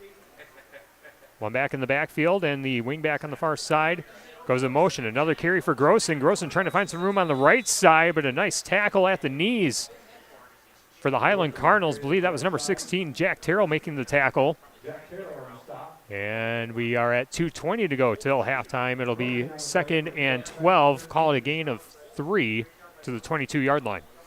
Good job running the ball because he's getting out to a particular point, and they're looking for Troutman, especially after he made that run out here earlier. And so it gives you a little chance for Grossman on the backside. Under 2 minutes till halftime. Another back in the backfield for Monticello. And an end around to Trutman. Trutman trying to break away from 2 defenders, and he's stood up and pushed out of bounds by 3 Highland Cardinals. Call Ben Ford, the leading tackler, the first one there to get him out of bounds near the original line of scrimmage of the 20-yard line, and they do put the football at about the 22. So no gain on the play. No, I thought that he may have had a little bit, but apparently not.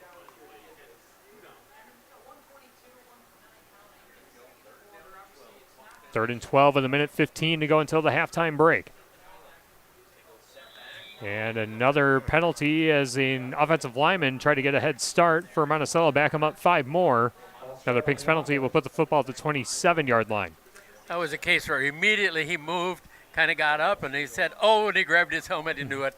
He said, I wasn't supposed to do that. Yep, he stood up and saw that he was the only one standing up, and he said, yep, that's me.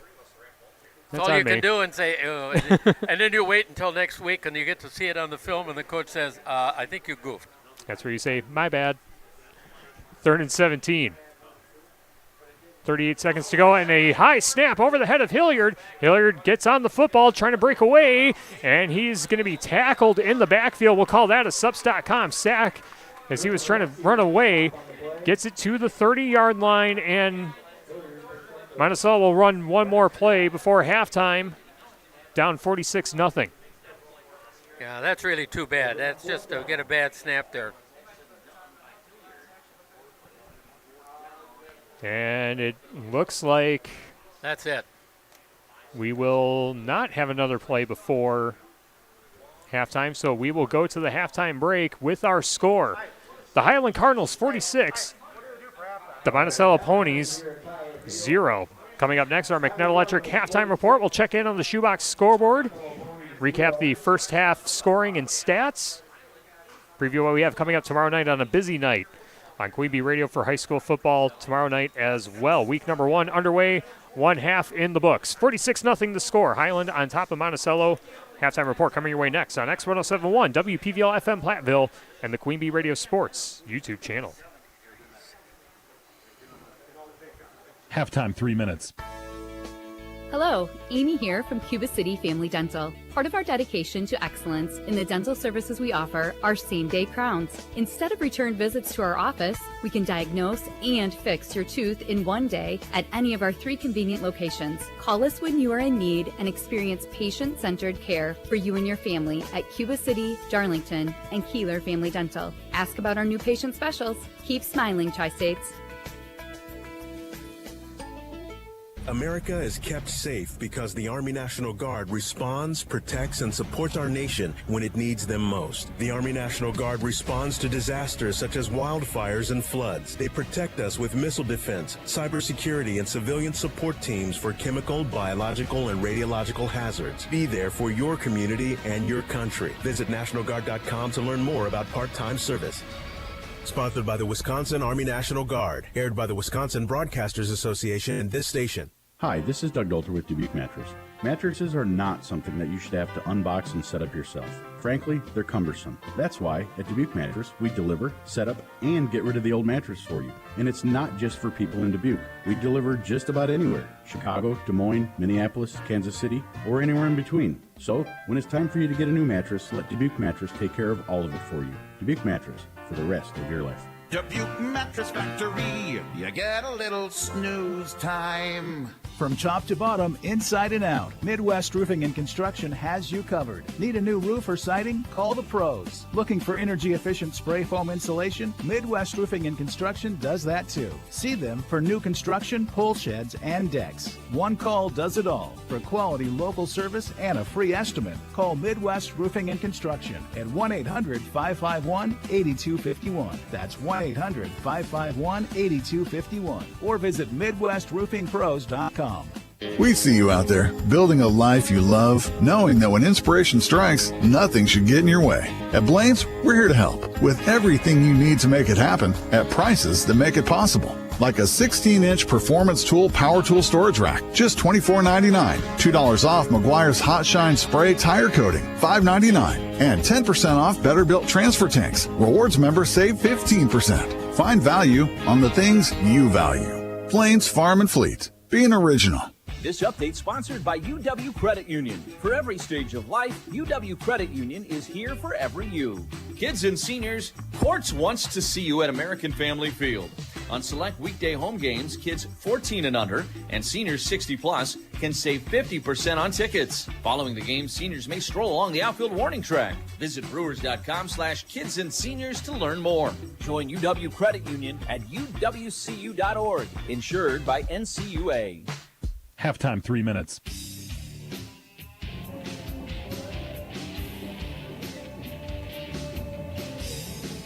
Halftime at Highland High School, 46-0. The Highland Cardinals on top of the Monticello Ponies. At the halftime break, this is the McNutt Electric halftime report. For all of your electrical needs, call McNutt Electric in Belmont. Tyler Duktanis and Wally Troughton with you from the Ayers Furniture broadcast booth, the best seat in the house. On X1071 and the Queen Bee Radio Sports YouTube channel, let's recap the very busy first half scoring for the Highland Cardinals. They won the toss, elected to receive, and it only took them 4 plays to get in the end zone. Caden Washa on a touchdown pass to Jack Terrell from 5 yards out. 2-point conversion was good. 8-0 Highland with 10:38 to go in the first quarter. Monticello would punt it away after going 3 and out, and then Highland would score again on a 5-play drive. Caden Washa, a 2-yard touchdown run. 2-point conversion good. 16-0 with 7:09 to go in the first quarter. Monticello would punt it away after 5 plays, and then Highland would score on a 5-play drive Kadawasha, a touchdown pass to Coyer Zadrazil on a slant, 2-point conversion good, 24-0 Highland. That took us to the end of the first quarter. In the second quarter, Highland only needed 2 plays to get in the end zone, a 41-yard touchdown run for Kadawasha off a nice fake and a sprint to the far sideline into the end zone. And that made the score 32-0 after the 2-point conversion being good. Monticello would punt it away after 4 plays on their next possession. And then Highland would take over 2 plays later, a 56-yard touchdown run for Kadawasha, or Kadawasha pass to Cooper Olson. 2-point conversion was good. 40-0 was our score, and we had a running clock with 8:33 to go in the second quarter. Monticello would turn it over on downs deep in their own territory, and then 1 play later, Highland would score on a 19-yard touchdown run by Kadawasha. The 2-point conversion was no good. 46-0 was the score with 4:40 to go until halftime, and Monticello had a 5-play drive, a couple big runs for Monticello, but the drive stalled at the Highland 30-yard line, and they go to halftime with our score 46-0. Highland on top of Monticello. And Wally, we talked about it in pregame. Both coaches talked about it in pregame. Highland, obviously a lot of success over the last couple of years, a game away from state in 8-player football last year, and Monticello trying to build a program from the ground up. The experience difference between the two teams clearly shown in this first half. It's been a good effort for Monticello. It's just Highland, the experience and the skill just showing up here tonight. You know, I'd agree. It's obvious that Monticello is a lot better team this year than they were last year. That's obvious. I'm really happy when I see some of the things they did. Right here at the end, all of a sudden they had some nice success running the ball, you know, with, first of all, Troopman coming down over here on the near side, and that was about a 20-some yard run. And then all of a sudden you got Grossen into the, excuse me, Grossen in the game there, and all of a sudden he's got 2 more carries for a total of about 25, 26 yards going the opposite side. And you're getting those guys involved, but at the same token, the reason they were involved is you got a little better play up front, a little better line play, and that's one of the things I think that where Monticello is behind in. Kids can run the ball if they've got an opening. Most kids in the high school can see where there's an opening. It's just, can they get there? And can they get there while it's still an opening? And that's all about the guys up front. And that's where experience is everything. It isn't just being stronger, but that's a big part of it. And again, you got kids here in Highland, they've been in weight rooms for a long time. Yeah. And they're just starting that down in Monticello. They're just getting into that. And as they get into it more, they're going to be better. There's no doubt in my mind about that. But because I've seen that in other schools in the area. I mean, when I first came to Platteville, would you like to know where Highland was as far as skill? Not very good. They were really not a very good football team. But over time, look at where they've become. And it's just a matter of believing, buying in, and doing the work you need to do to get there. It's happened in Highland. Heck, we can think of a lot of schools where it's happened.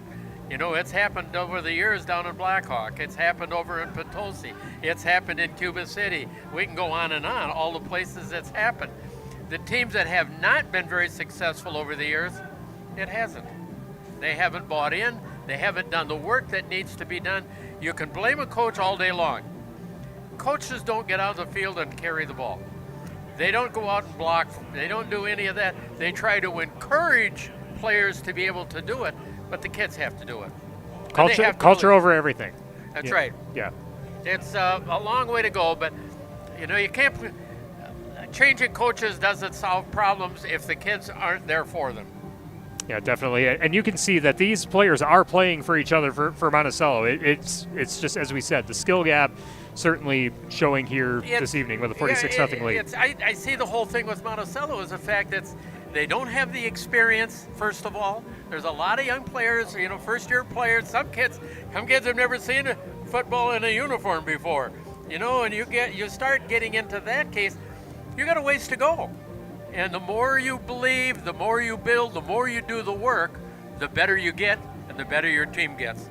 I see that happening with Monticello. I really do. Yeah, 46-0 the halftime score on our Magnet Electric halftime report. We'll take a timeout. We'll come back. We'll recap the first half stats and get you the Millie's Diner halftime fix. That's all coming up on X1071 and the Queen Bee Radio Sports YouTube channel. In Game 6. This update sponsored by UW Credit Union. For every stage of life, UW Credit Union is here for every you. Delta Dental is proud to sponsor Family Sundays at Helfair Field. Play catch on the field on Sundays from 10:30 a.m. to 1 p.m. prior to Brewers' regular season home games. Admission is free. Join UW Credit Union at uwcu.org, insured by NCUA. Krantz Hardware, do it best's new location is now open in Fenimore at 280 Lincoln Avenue. Your full-service hardware store offers even more, from Milwaukee and DeWalt tools to Valspar paint, plumbing, housewares, key cutting, and more. Lawn and garden covered. Electrical and fasteners, absolutely. Come see Krantz Hardware, do it best at their new location. The new Krantz Hardware, do it best. Open Monday through Friday 7 to 6, Saturday 8 to 4, and Sunday 10 to 2. In Game 6.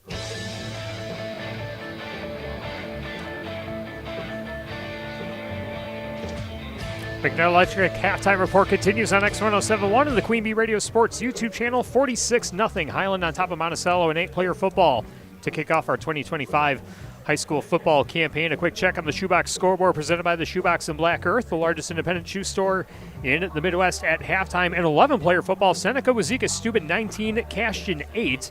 And then at halftime on 97.7 Country WGLR and the Queen Bee Radio Sports YouTube channel in 8-player, Belmont with a 34-0 lead on Wisconsin High. So the Belmont Braves off to a hot start on their season as well. And we will see Highland next week against Williams Bay right here on X1071. So we'll see another crack at the Highland Cardinals in week number 2. We also have a very busy night tomorrow night in high school football. Wally, we mentioned earlier, you'll be in Cuba City for the Cubans hosting Potosi-Cassville. I'll be in Lancaster for a Level 3 rematch between the Arrows and the Belleville Wildcats on 97.7 Country WGLR. And then, of course, on X1071, the annual meeting between Platteville and Darlington. 3 big games in our area coming up tomorrow night on our Queen Bee Radio family of stations. Wally, the halftime score here, 46-0, and the individual stats certainly tell the story, especially for one, Caden Washington, outstanding first half for the Cardinals. You know, you look at the Cardinals and you look, Nanke has run the ball very well. You know, and he's already up to well over 74 yards. That's not bad, you know, in 9 carries. That's fairly decent.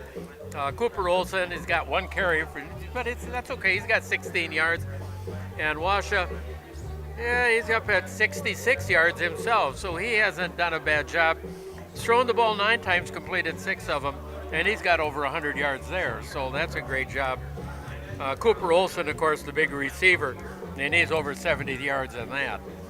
If you look at Monticello, you don't see big numbers necessarily, but what you do see is Levi Trutman with 57 yards. Now, that's not bad. He's not a bad little running back. Grossen just on the last 2 plays got himself just under 30. He's up to 28 yards right now, but 23 on 1 of those. Otherwise, he had 2 carries for 0 yards before that. He's not a bad running back, and he's going to do a little better. Hilliard's put the ball up 5 times. He's completed 3, but unfortunately, one of those ended up being a 3-yard loss, so that ended up back even, and then so he's got just 2 yards throwing the football. So, but they're going to be better. I can see that. That's going to happen as the year moves on. All right, before we get to the second half, let's get you the Millie's Diner halftime fix, brought to you by Millie's Diner in Dickeyville. Stop and see what they're fixing for you. I would imagine for Highland, stay healthy, do what you got to do to wrap this game up, and then for Monticello, find something to hang your hat on, capitalize on any opportunities that Highland gives you, and just try and find a way to move the football offensively and keep Highland in check. Well, I think, first of all, like you mentioned with Highland, is just keep doing what you've been doing. Don't ease up. Don't ease up at all. You can't. You just cannot do that in this game. For Monticello, the Ponies It's a matter of keeping your heads up. Yeah, I don't care. You're down 46-0. Big deal. It's a new game right now. It's halftime. Start over 0-0 in your mind. But go out and do everything with your head up. Remember, the guy that's your running back or the guy that's blocking for you, don't get down on him. They're out there all trying. They're all out there doing their best, and they all make mistakes. And again, for these kids, there's a lot of learning going on. And that's the big thing you have to do at this point is keep learning. I would like to believe their second half is going to be an improvement. Yeah, very curious to see how both teams come out in the second half. 46-0, the halftime score. Both teams getting their halftime warm-ups completed, and we'll get the second half going in just a little bit. Again, our Millie's Diner halftime fix brought to you by Millie's Diner in Dickeyville, where everything is homemade, open 7 days a week, 7 a.m. to 3 p.m. Check out their menu and daily specials on Facebook. We'll take a timeout. We'll come back with the start of the second half from Highland High School. 46-0, the halftime score. The Cardinals on top of the Monticello Ponies. This has been the McNett Electric halftime report. For all of your electrical needs, call McNett Electric in Belmont. Second half coming up next on X1071 and the Queen Bee Radio Sports YouTube channel. In Game 7. From small-town businesses to large multi-state operations, Tricor Insurance and Auto Owners Insurance have industry expertise that can cover all types of businesses. Having an insurance agency that understands our business is a real benefit. They know our people. It's something Tricor does really well. Tricor's in-depth knowledge of insurance, regulation, compliance, and safety consulting is here to help your business succeed. Working with leading insurance companies like Auto Owners Insurance. They'll be there when you need them most. Visit TricorInsurance.com to learn more about Tricor Insurance Cycle of Care. Whether you are an athlete with a sports-related injury or a weekend warrior with a strain or sprain, you can count on Grant Regional Health Center's rehab team to be there for you. Our rehab experts have the knowledge and experience to create an individualized care plan to help you get back to better health. From physical or occupational therapy, speech therapy, or cardiopulmonary rehab, we are with you every step of the way. Grant Regional Health Center. Better health starts here. In Game 7.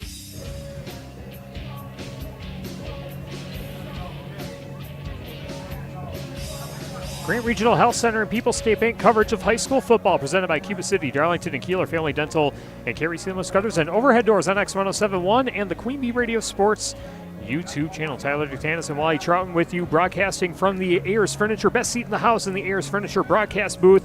Ayers Furniture in downtown Ridgeway for free delivery on heirloom quality furniture for every room in your home. For what's sure to be the best seat in your house, be sure to visit Ayers Furniture and ayersfurniture.com. Our halftime fix, again, brought to you by Millie's Diner in Dickeyville. Broadcast also brought to you by Sloan Implement, your official John Deere dealer in Bloomington, Cuba City, Montfort, and at sloans.com. Lancaster Dental Associates and Fenimore Smiles. Get the smile you want and the health you deserve. Learn more at lancdent.com. Our Sacks today brought to you by Subs.com. Fuel your fitness journey with a wide selection of products from a locally owned company. Visit their Fenimore, Dubuque, and Platteville locations and at Subs.com. People's State Bank for personal, home, business, and ag loans. Visit one of their area convenient locations or visit peoplesfinancial.com. Member FDIC. Our penalties brought to you by Pink's Automotive in Lancaster and Goodney's Garage in Platteville. They have certified technicians, equipment, and experience to keep your vehicle in top running condition. You know what, before we get too far along, I just to mention something about the third team on the field, the officials. Mm-hmm. They've done a nice job tonight. And I'll tell you, they need officials. If you have a love for this game, give it a shot. Everybody I know that does it says it's fun. So come on, guys. We need more guys out here that love the game out there. Monticello receiving the second half kickoff, working from right to left as Trutman drops the football momentarily, but recovers and gets it to the 20 and across the 25 and taken down just shy of the 30. Might have been pushed back to the 25. And we'll see where they spot the football for the start of the second half. Highland 46, Monticello nothing. First possession for Monticello in the second half. Well, it's a case right now. Monticello, this first play, you want to get something positive just to get started, get the good feel.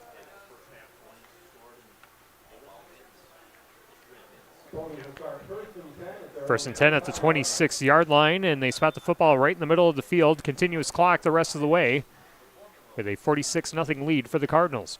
And Highland does have a number of their starters watching the game right now. Tanner Hilliard, the quarterback, gives off to Grossen, and Grossen gets tackled near the line of scrimmage, and what a tackle there by number 9, Trapper Hoffman, the freshman, making his impression felt to begin the second half. As you said, Wally, Highland pulling their starters and trying to rotate in some less experienced players, trying to get some game time action in their home debut. Well, that was there again, and then for Monticello, there was something positive. You get positive yards on that play. 2nd and 8 after a gain of 2 on the last play. Hilliard takes a snap, rolls to his right, tosses over the middle, and the pass is incomplete. And again, number 9, Trapper Hoffman, breaking up that pass. Had the big tackle on the last play, a pass breakup there. 2 big defensive plays early for Trapper Hoffman, the freshman, seeing action in the second half for Highland. Or for Milo Smith, that was a tough catch. It was down low, down, maybe around his knees, maybe a little bit below. It would have been tough to bring that one in. Just over 10 minutes to go in the third quarter. Gary's Pest Control in Dickeyville. Gary's Pest Control salutes our local athletes. Gary's Pest Control with over 40 years of professional, friendly service. Hilliard takes the snap on 3rd and 8. Drops back to pass. Fires a quick pass to the far side, and it's caught on the run by Grossen. He's got the first down across the 40 and gets shoved out of bounds near the Monticello 45-yard line. Nice gain there, and enough for a first down for the Monticello Ponies. 9:40 to go, 46-0 the score. Looks like they're going to mark it at the 38-yard line, but neither here nor there. The fact is, that's a good positive gain right there. 10-yard gain, 1st and 10 for Monticello. Ball spotted right in the middle of the field. We're seeing a lot of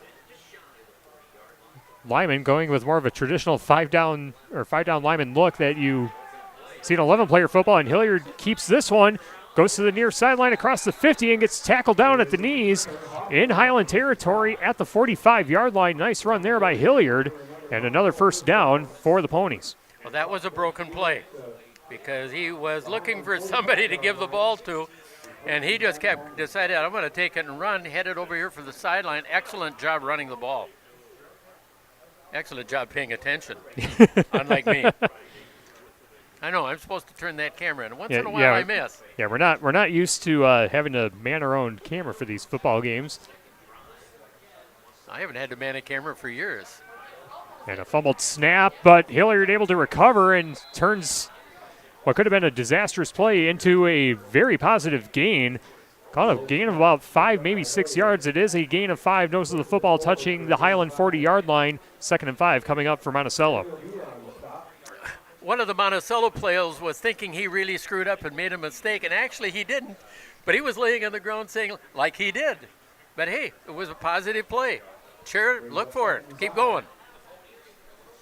Diney's Tire and Auto, call the only hooker in town for 24-hour towing service at 568-3014. That's 568-3014. Your home for excellent car care is at Diney's Tire and Auto in Dickeyville. And Grossen keeps this one and sprints across the 30-yard line on the far sideline to about the 28-yard line. We'll see if they spot it there or not. They get it the 29-yard line and gain of 11 on that play. And Monticello finding some offensive momentum here. They're actually starting to move the ball a little bit. And again, like I said, they found Grossen before, and he had some success earlier. 7:24 to play in the third quarter. 46-0. Highland on top. First possession of the second half for Monticello. As Hilliard gives inside to Grossen, and Grossen breaks free to the left side, along the sideline and into the end zone. Touchdown, Monticello. Nice job running the football. Hunter Grossen with a 29-yard touchdown scamper to put the Ponies on the board. 46-6, our new score with 7:10 to go in the third quarter. That was good job running. But you know what? I like Grossen. I think he's a pretty doggone good football player.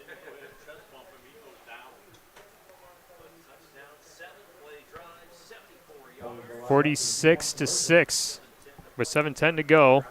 Capping off a 7-play drive. And now a 2-point conversion coming up for Monticello. Going for the point and flush extra points.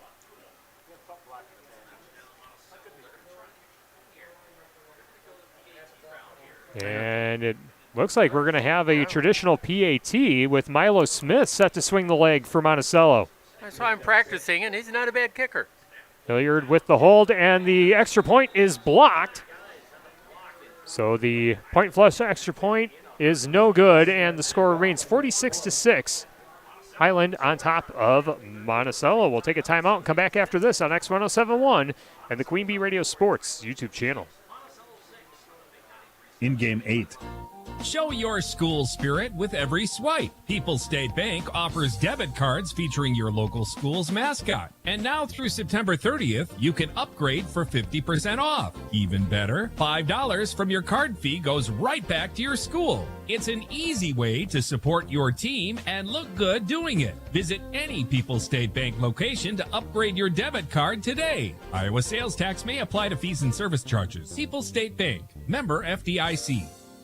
Trade out and trade up with the Gia Milking Performance promotion at Fuller's Milker Center. For a limited time, trade out your old milking units and liners and immediately benefit by trading up to a better milking performance at substantial savings. Choose from the Gia IQ Milking Unit or the Classic 300E Milking Unit, both available with a GQ liner package. Plus, save if you need to swap Jetter cups too. Contact Fuller's Milker Center, LLC, your Gia dealer in Lancaster and Richland Center to find out how you can save big trading out and trading up on new Gia milking equipment technology. In Game 8.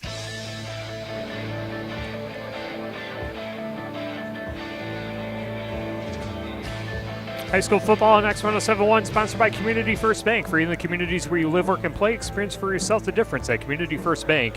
CFBank.com, member FDIC. Highland 46, Monticello 6, 7:10 to play in the third quarter. Tyler Dictanis and Wally Trouton with you for the Ayers Furniture broadcast booth.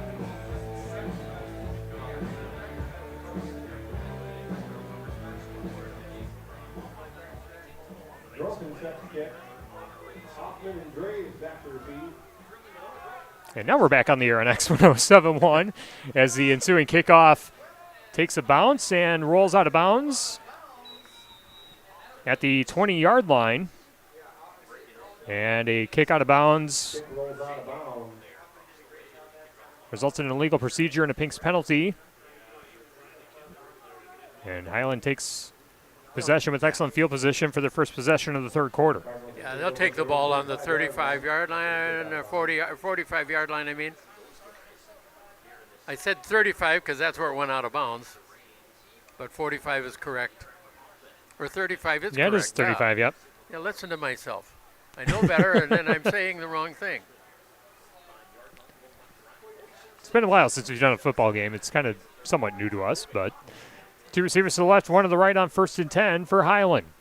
Ball spotted in the middle of the field, and an inside carry called a gain of 1 as the running back takes the carry, and that is number 44, Bryler Draves, a freshman for Highland, a gain of 1. You know, I don't care if he's a freshman or not. That was a good job running the ball, even though he only got a yard, because he ran hard. Good job by the defense making sure he didn't go very far. 2nd and 9 for Highland, and quarterback is number 9, Trapper Hoffman. And another carry for number 44, Bryler Draves, and called another gain of 1. It'll be 3rd and 8. Ball spotted at the 37-yard line. As somebody who coached freshmen for a lot of years, sometimes to get a freshman to actually run hard that first play or that first time he's in a game, in a varsity game, that doesn't happen.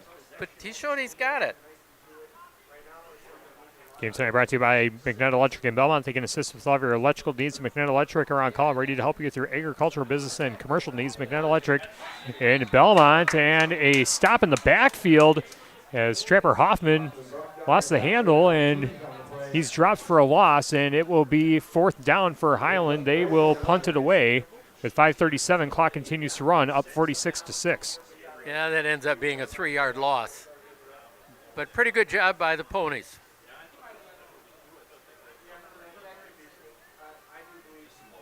First possession for Highland all game where they've come up empty. Dane Aulick set to return for Monticello, standing at the Monticello 37-yard line. And a low snap goes between the legs of the punter, and ball's on the ground, and Monticello recovers deep in Highland territory in the Bitech green zone at the 18-yard line. And technically we have a turnover It may be a muff, but technically it's a fumble. It's a Lancaster Dental and Fenimore Smiles turnover.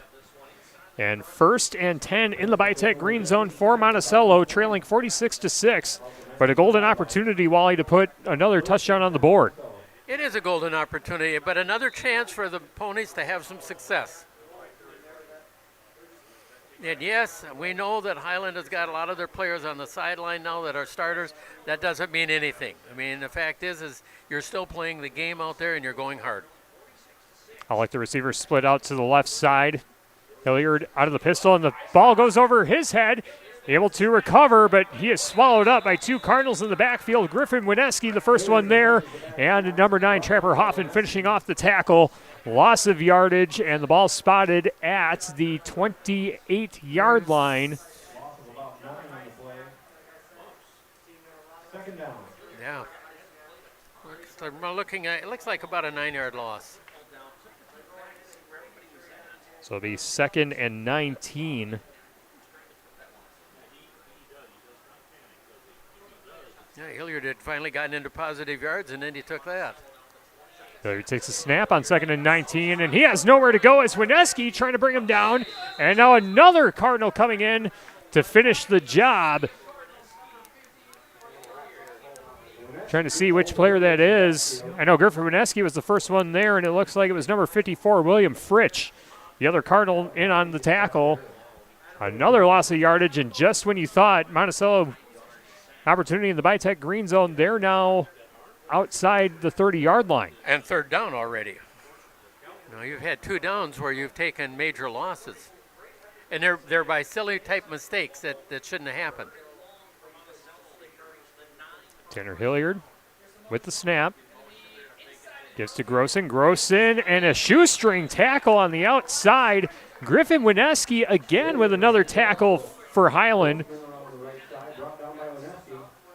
Griffin Wineski, a sophomore. Definitely not the biggest guy on the team, but he's making some big plays in the second half for Highland. Well, it's a matter of, if you're tackling, it's a matter of wrapping up, and that's what he did. That's the secret to the whole thing, and so many kids, they try to go high, and then they bounce off, and that's tackling the way you're supposed to. 4th down for Monticello, and a quick pass to the far side. Pass is incomplete, and Monticello turns it over on downs with 2:20 to go in the 3rd quarter. Drive that started at the Highland 19-yard line. They go backwards all the way to the 33, and Highland takes over at their own 33 for the next possession. Well, he was looking for Gross and short over there, and there just really wasn't. There just wasn't any space over there, and then he ends up not able to complete it.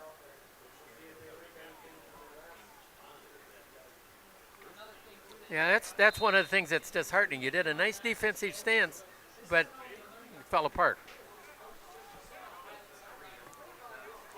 Trapper Hoffman with the snap for Highland, and a give inside to Draves, and Draves looking for somewhere to go, but he stood up at the line.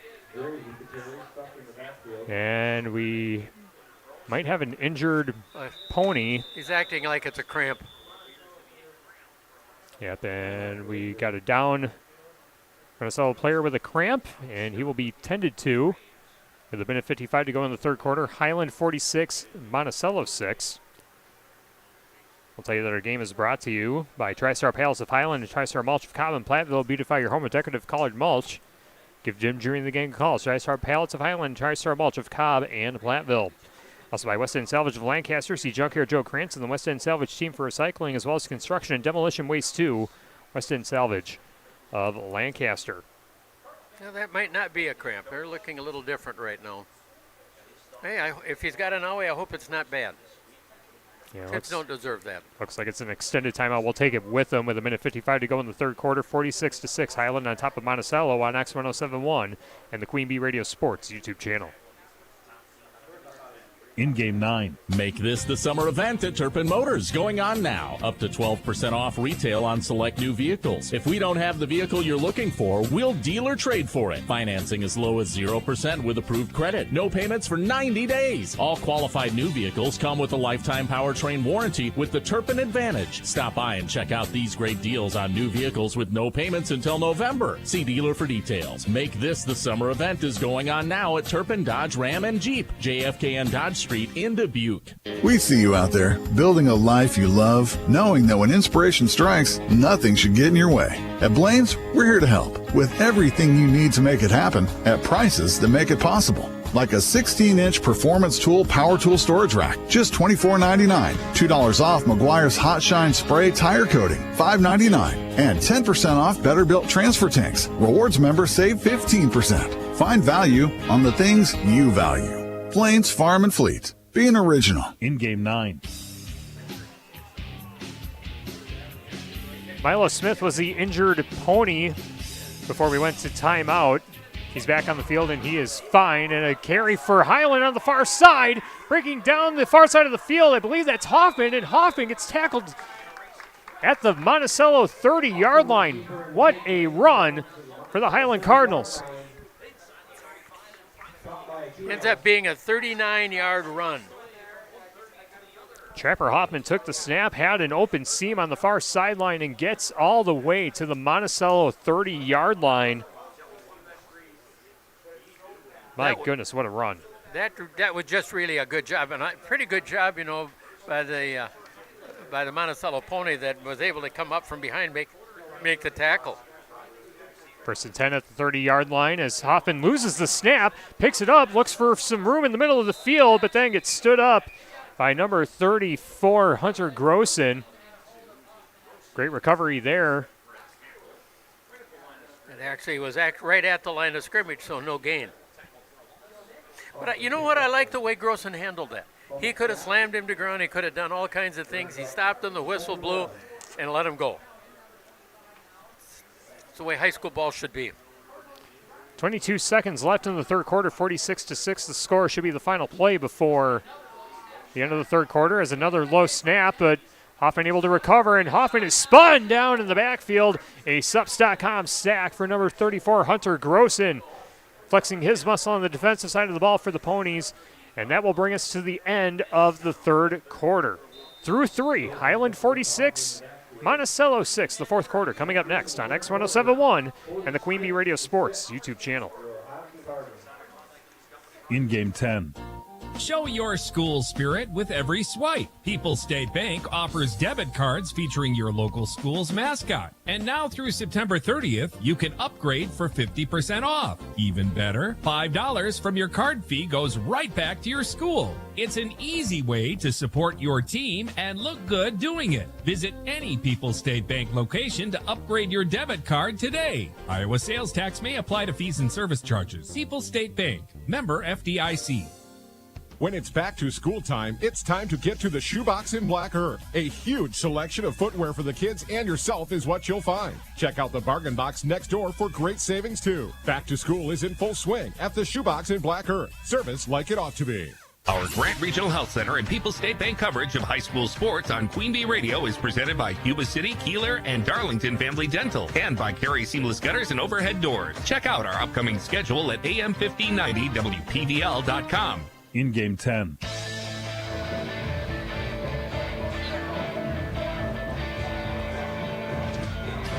Jump around. It's the start of the fourth quarter. 46-6. Highland on top of Monticello in our Grant Regional Health Center. And People's State Bank coverage of high school football presented by Cuba City, Darlington, and Kieler Family Dental, and Carey Seamless Gutters and Overhead Doors. Tyler Dictanis and Wally Trout with you from the Ayers Furniture broadcast booth. 3rd and 17 for the Highland Cardinals, working from right to left as we see it here from the broadcast booth. Trevor Hoffman takes a snap and gives inside, and it breaking away momentarily is Draves. Draves thought he might have had an opportunity to break away from the backfield, but gets swallowed up as he crosses the line of scrimmage. Gets it to the original line of scrimmage. Called a gain of 7, but it'll be 4th down for Highland. Well, and obviously, where you are in the field, you go for it. But Now, how many punts have we seen tonight? Not much. We haven't seen punts from Highland yet. No. The last punt attempt was a fumble that was recovered deep in their own territory. Here's 4th and 11. Hoffman gives inside to Draves, and Draves has stood up at the line, and it'll be a turnover on downs. And Monticello will take over with 11:05 and counting in the fourth quarter, 46-6. Highland on top. And again, it's a success that you're building on. You were able to stop them back down in your own territory. Now you're looking for some success on the offensive side of the ball. You know, and one of the other things is it's nice to see in a game like this, we're seeing a lot of kids playing for both teams. And that's another thing that's really necessary. Necessary really more for Monticello because they have to do this to get these kids ready for the next game. Game today brought to you by Northland Buildings. For a quality Northland building built tough for the Northland, contact Joe Ryder, your local expert in quality Northland post frame buildings. Also by Anderson Weber Toyota in Dubuque, powering our audio stream. Anderson Weber Toyota, when you are ready. And by Claire Bank, with their 8 convenient locations in Southwest Wisconsin, proud to support our community events. Claire Bank, where they say we can do that. Member FDIC and an equal housing lender. 1st and 10 for Monticello with 10:07 to play in the fourth quarter as Hilliard takes a snap. He's in trouble, trying to get away, loses the football, and Highland, I believe, recovers in the backfield. Or no, they're going to say it's Monticello football. I thought Highland jumped on it quickly. No, and I think Raylan Brewer jumped on it. Braden Brewer, number 9, and now the officials talking it over at the 26-yard line. Just taking a look and seeing what they say before I get too carried away here. Yeah, all the officials now conversing about this one.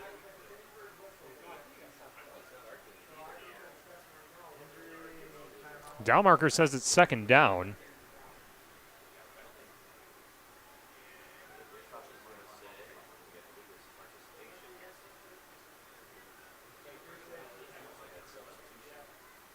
So they're going to say it's 1st down. Are they?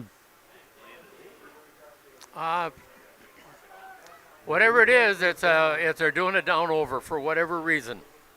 And I did not catch really his signal. But I think it was an official's error. Yeah, it sounds like they're going to replay the down. Yeah.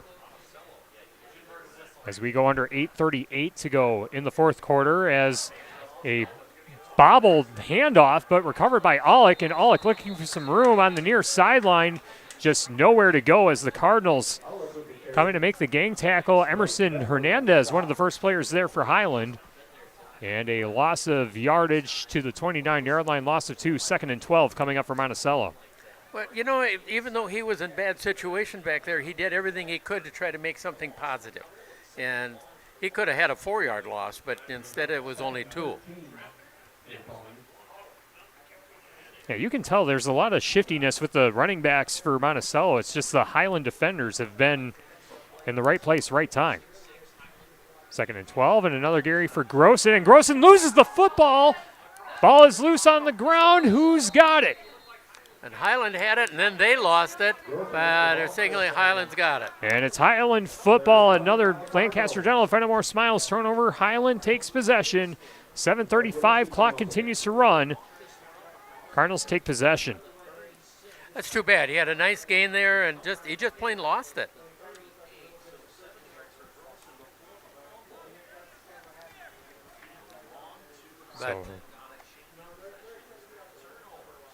But again, that's a lot of all of these kinds of things. First game jitters sometimes get some of the kids and all of that. Closing in on 7 minutes to play in the game. Continuous clock. Highland 46, Monticello 6. Game number 1 of the 2025 high school football season. Trapper Hoffman, the quarterback for Highland, gives inside to Draves, and Draves has nowhere to go as the Monticello defense standing tall. And this time it's number 24, Corey Keys, in to make the tackle. That is a big number 24 for Monticello. And he'll go to the sideline, as does Milo Smith. Monticello rotating defensive players in. Ball spotted at the 40-yard line. Called a loss of 3, 2nd and 13 coming up for Highland. Again, when you're looking at it in terms that this is, your other kids, a second team offense, so to speak, for these kids, they need some success on this play. 2nd and 13 for the Cardinals. 2 receivers left, 1 to the right. And toss play to the near side to Draves. Draves cuts it back to the middle of the field and drops his shoulder. Crosses the 40 to about the 38-yard line. Close to the original line of scrimmage. And it'll be about 3rd and 11 as we go under 6 minutes to play. Game today brought to you by Herms's Ace Hardware and Home Center in Bloomington and Herms's Ace Hardware at the bottom of Main and Platteville. See Herms's for the perfect paint for your next project. Herms's Ace Hardware in Bloomington and Platteville. Also by Russell Offices, here to assist as your local legal representation. Call for a consultation to discuss personal injury, estate planning, family law, criminal defense, permit administration, and more. Proudly serving Southern Wisconsin, Russell Law Offices. 3rd and 11 for Highland, again out of the pistol look. Slot receiver goes in motion from the left side, and a big-time tackle in the backfield by Bryce Aquino. My goodness. Came in unblocked and threw the quarterback to the ground for a Sups.com sack. What a play. Well, he was coming hard right from the get-go, and as a result, you've got about a 7-yard loss. As the kids say, full send that time. He came in unblocked and brought everything on that Sups.com sack. Loss of 7 on the play, 4th and 18 coming up for Highland as we hit the 5-minute mark left in the game. Brian's Auto Body and Paint Specialist. The pros at Brian's gets their job done right. For unexpected dings or major repair projects, head to Brian's Auto Body and Paint in Lancaster. My goodness, that's a highlight reel hit by Bryce Aquino. Oh, it really was. 4th and 18, Cardinals going for it. 2 receivers to the right, 1 to the left. Hoffman dropping back to pass, looking downfield, fires a pass into double coverage, and it is caught on the far sideline by the Cardinals. It'll be 1st and 10, or 1st and goal, beg your pardon, and I believe that was Bryce Bedward, the receiver for Highland. It's 35 yards on that. Holy cow. What a catch. Thought that one was going to be underthrown, but right place, right time for number 21, Bryce Bedward. And it will be 1st and goal for Highland at the 9-yard line, converting on 4th and 18 at the 38-yard line. 2 receivers left, 1 to the right. Hoffman, toss play to Draves. Draves cuts it back in field, runs into 3 defenders and gets tackled just beyond the line of scrimmage. And it'll be 2nd and goal for Highland, 3:40 to go in the game. 46-6, Highland on top. Now, Highland trying to get another one in here. But these kids, they've got a little pride in wanting to get something on the scoreboard as well.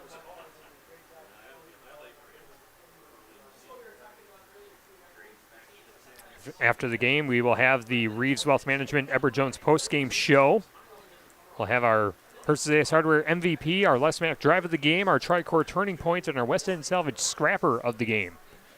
2 receivers right, 1 to the left on 2nd and goal. And a keeper for Hoffman, and he runs into the end zone. He is in for a Northland Buildings touchdown. Trapper Hoffman, the freshman, his first rushing touchdown of his high school career, extends the Highland lead 52-6 with 2:59 to play in the game. That was a good job just putting it in and running with the ball. Good call if from the coaches over here.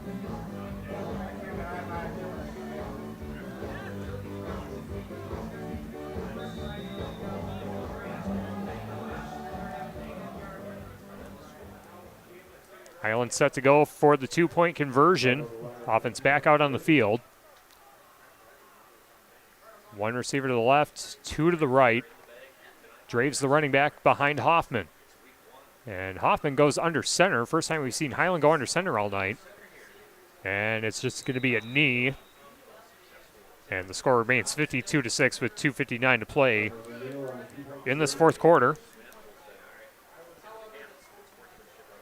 Our Grant Regional Health Center People State Bank coverage of high school football presented by Cuba City, Darlington, and Kieler Family Dental, and Carey Seamless Gutters and Overhead Doors on X1071 and the Queen Bee Radio Sports YouTube channel. Tyler Ductanis and Wally Trout with you from the Ayers Furniture broadcast booth. Definitely a fun night for the Highland Cardinals. Wally, a tremendous start for the Cardinals, trying to continue their outstanding 8-player football run. Again, 1 game away from state last season, flexing their muscle in this game against Monticello, and next week we'll see the Cardinals again against Williams Bay right here on X1071 and the Queen Bee Radio Sports YouTube channel. But you know what? I want to give an awful lot of credit to the Highland coaches with their sportsmanship. Absolutely. I mean, they could have scored. They could have run their better players longer. They could have done all this kind of stuff. They didn't do that. And that's one of the things that I think is important. It gets your kids more opportunity to play, and it isn't trying to slap the other team in the face. I love the attitude. Yeah, and also for Monticello, only 15 players on the team. Yeah. And you don't want to put the other team in danger too, especially with Monticello having 2 players down as it is. So tremendous show of respect there and sportsmanship for Highland.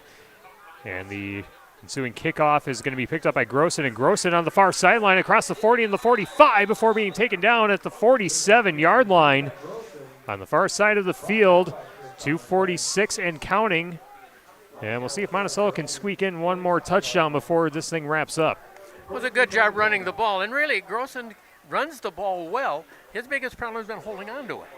If he can, once he gets a hold of the handle and hangs onto it, it's going to be pretty dangerous as the season progresses. I say he stepped out at the 45-yard line, nose of the football, touching the 45 on the far side hash mark, left to right. The ponies are working.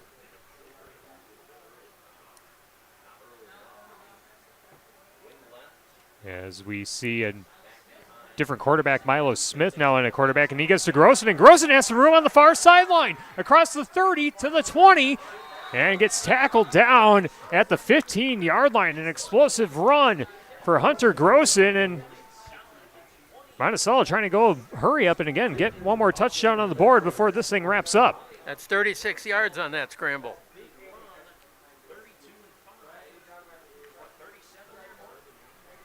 Minute 40 to go. Let's see if Monticello can put another one on. In the Bitech green zone at the 18-yard line. Milo Smith, the quarterback, the coach's kid, now in at QB. Out of the pistol. Smith takes a snap, gives to Grossen. Grossen bounces to the right side, stiffs arms one defender, looks for the pylon, tiptoes the sideline. He is in for a Northland Buildings touchdown. And again, Grossen showing that he can run the football.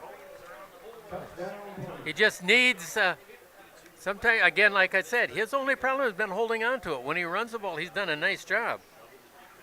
Second rushing touchdown for Hunter Grossen on the game. This one from 18 yards out. Makes the score 52-12 with a minute 13 to play in the game.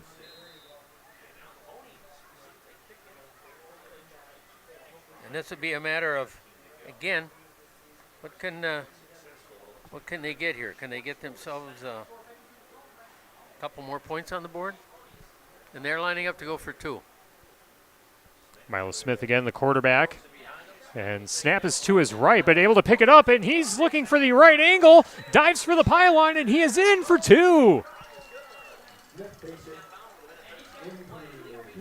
Milo Smith had the right angle, decided to dive at the pylon, and the ball was in. 2-point conversion good, 52-14 with a minute 13 to go. And a really good way for Monticello to close this game out offensively, Wally. I think so too. I mean, again, you've got something that you can hang your hat on that's positive. And that's where you build. You build on that as you go into your next week. And next week, Elkhart, Lakeland, Beulah. Way up there. Way up there. Well, you go up there and you race. I know, bad joke. For those that don't know, that's Race America up there that way. I got to be up there a year ago. I was at 2 years ago. I got to be up there at Lakeland University with UW Platteville. It's fun to be up there, but it's quite the hike. It is a hike up there. Well, what is it? Pioneers have Springfield College on their schedule this year, as in Springfield, Massachusetts. So we talk about a hike. Yeah, no kidding. But they play Akron. They're down at Akron. Aurora, their first game. And actually, the Pioneers have played Akron in the past. a long time ago. A lot of local representation on the Pioneers team as well. Oh, yeah. Well, we're at Ryan Munz's hometown. Exactly, Yes, you're right. He played up here, and Munzie has turned it into a pretty doggone good thing. Minute 13 left here, 52-14 the score. Ensuing kickoff for Monticello, an end-over-end kick, and takes a bounce just beyond the 30-yard line, and Hoffman running down the far sideline, still on his feet into Monticello territory before being taken down at about the 45-yard line. Actually closer to the 40. And they'll say it's the 42. Well, he had a couple of white shirts over there that were able to take him down, but I think they needed both of them. And we're getting down to the end of the game here, down to under 40 seconds coming up. I would imagine Highland just going to take a knee and bleed out the rest of this clock. I wouldn't be surprised. Yeah, when they're coming in tight, you know that's what's going to happen. Yeah, Trapper Hoffman going to go under center and take the knee and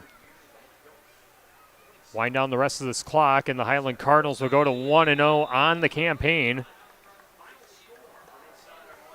And that's going to be it right there. Yep, Highland will win the game 52-14. Highland again 1-0. They host Williams Bay next Thursday night.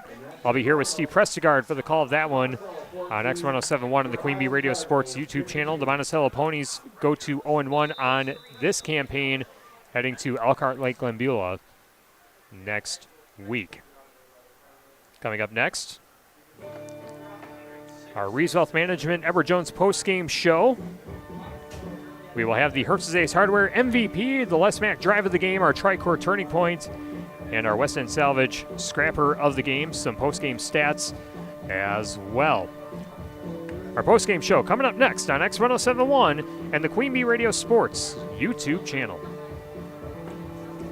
Post-game 4 minutes.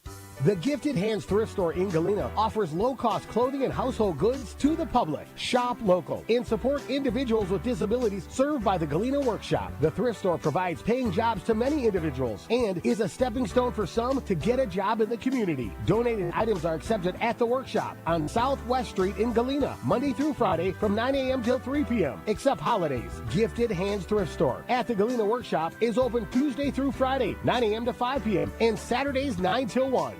There are places, people, and conditions in this world that almost seem beyond hope. But not when Mercy Ships is there. Mercy Ships is a place restoring sight to the blind, happiness to the outcast, and joy to the brokenhearted. Mercy Ships is the reason why hope is now in sight. To learn more, go to mercyships.org. RPG came through the belly of the aircraft. We don't talk about the female combat wounded. These are our daughters and our sisters and our mothers. Wounded Warrior Project came into my life and taught me how to stand back up and get back in the fight. The truth is, I think we all have this strength inside of us, but until you're tested, you just don't know it's there. See how Wounded Warrior Project empowers women veterans like Beth by visiting woundedwarriorproject.org/empowerwomenvets.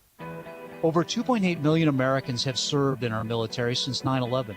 Many have returned home with devastating injuries and few resources for them and their families. This is news correspondent Bob Woodruff. I sustained a life-threatening injury while reporting from Iraq in 2006. The military had my back that day, and they have each other's while serving. It's time we had theirs. Please join us as part of the Got Your Six initiative. To learn more, go to gotyoursix.org using the number 6. Diane from Michigan, a disabled senior citizen trying to get by. Henry from Florida, a veteran fighting to make ends meet. Elena from Arizona, a mother struggling to feed her daughter. Hi, I'm Connie Britton, and I support Feeding America because they help provide over 6 billion meals to people in need each year, like Diane, Henry, and Elena. Learn more at feedingamerica.org. Feeding America, 200 food banks strong. I left the military with a traumatic brain injury. I came home to fight depression, anxiety, and alcohol. As America's veterans face challenges, DAV is there. I'm Adam Greathouse, Army veteran. DAV helps veterans get the benefits they've earned. With DAV's help, I've built a new life for myself. With the right support, more veterans can reach victories great and small. My victory is just experiencing life. Support more victories for veterans. Go to DAV.org. Victor deployed for the first time to Afghanistan in 2003. He sustained a moderate traumatic brain injury. One of the most important elements of caregiving is taking care of yourself. For many military veteran caregivers, their caregiving journey starts earlier in life and lasts longer. Visit aarp.org/caregiving for a free military veterans guide to navigate your caregiving journey and better care for your loved one and yourself. Brought to you by AARP and the Ad Council. When times get dark, we can't see the help that's all around us. Maybe you're not sure how you'll make rent, or you lost your job. When you don't know where to turn, let 211 be your guiding light. Our guides are ready to connect you with the help you need. 211, how can I help you? Call or visit 211.org. 211. Get connected. Get help. A message from United Way and the Ad Council.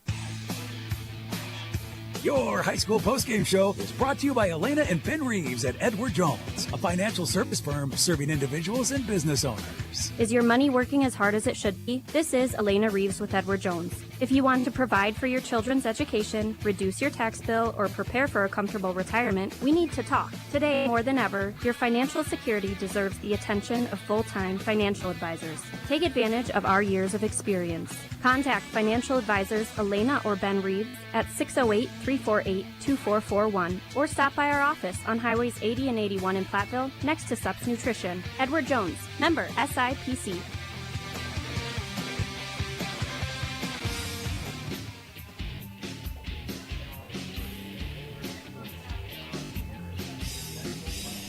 Grant Regional Health Center and People's State Bank coverage of high school football presented by Cuba City, Darlington, and Kieler Family Dental, and Carey Seamless Gutters, and overhead doors on X1071 and the Queen Bee Radio Sports YouTube channel. Highland, your winner tonight over Monticello, 52-14. Tyler Dictanis and Wally Trout with you from the Ayers Furniture broadcast booth, the best seat in the house. Ayers Furniture in downtown Ridgeway for free delivery on heirloom quality furniture for every room in your home.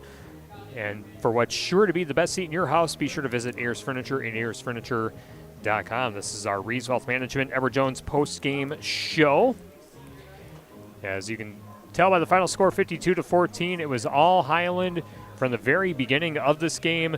In the first half, 46 total points. Caden Washa, 6 combined touchdowns, 3 on the ground, and 3 passing touchdown receptions to Jack Terrell, Coyer Zadrazil, and Cooper Olson. And then in the second half, scoring-wise, for Highland, it was a 9-yard touchdown run for the backup quarterback, Trapper Hoffman, the freshman. And the 2 touchdowns of the second half for Monticello, Hunter Grosson from 29 yards out, and then he scored again from 18 yards out.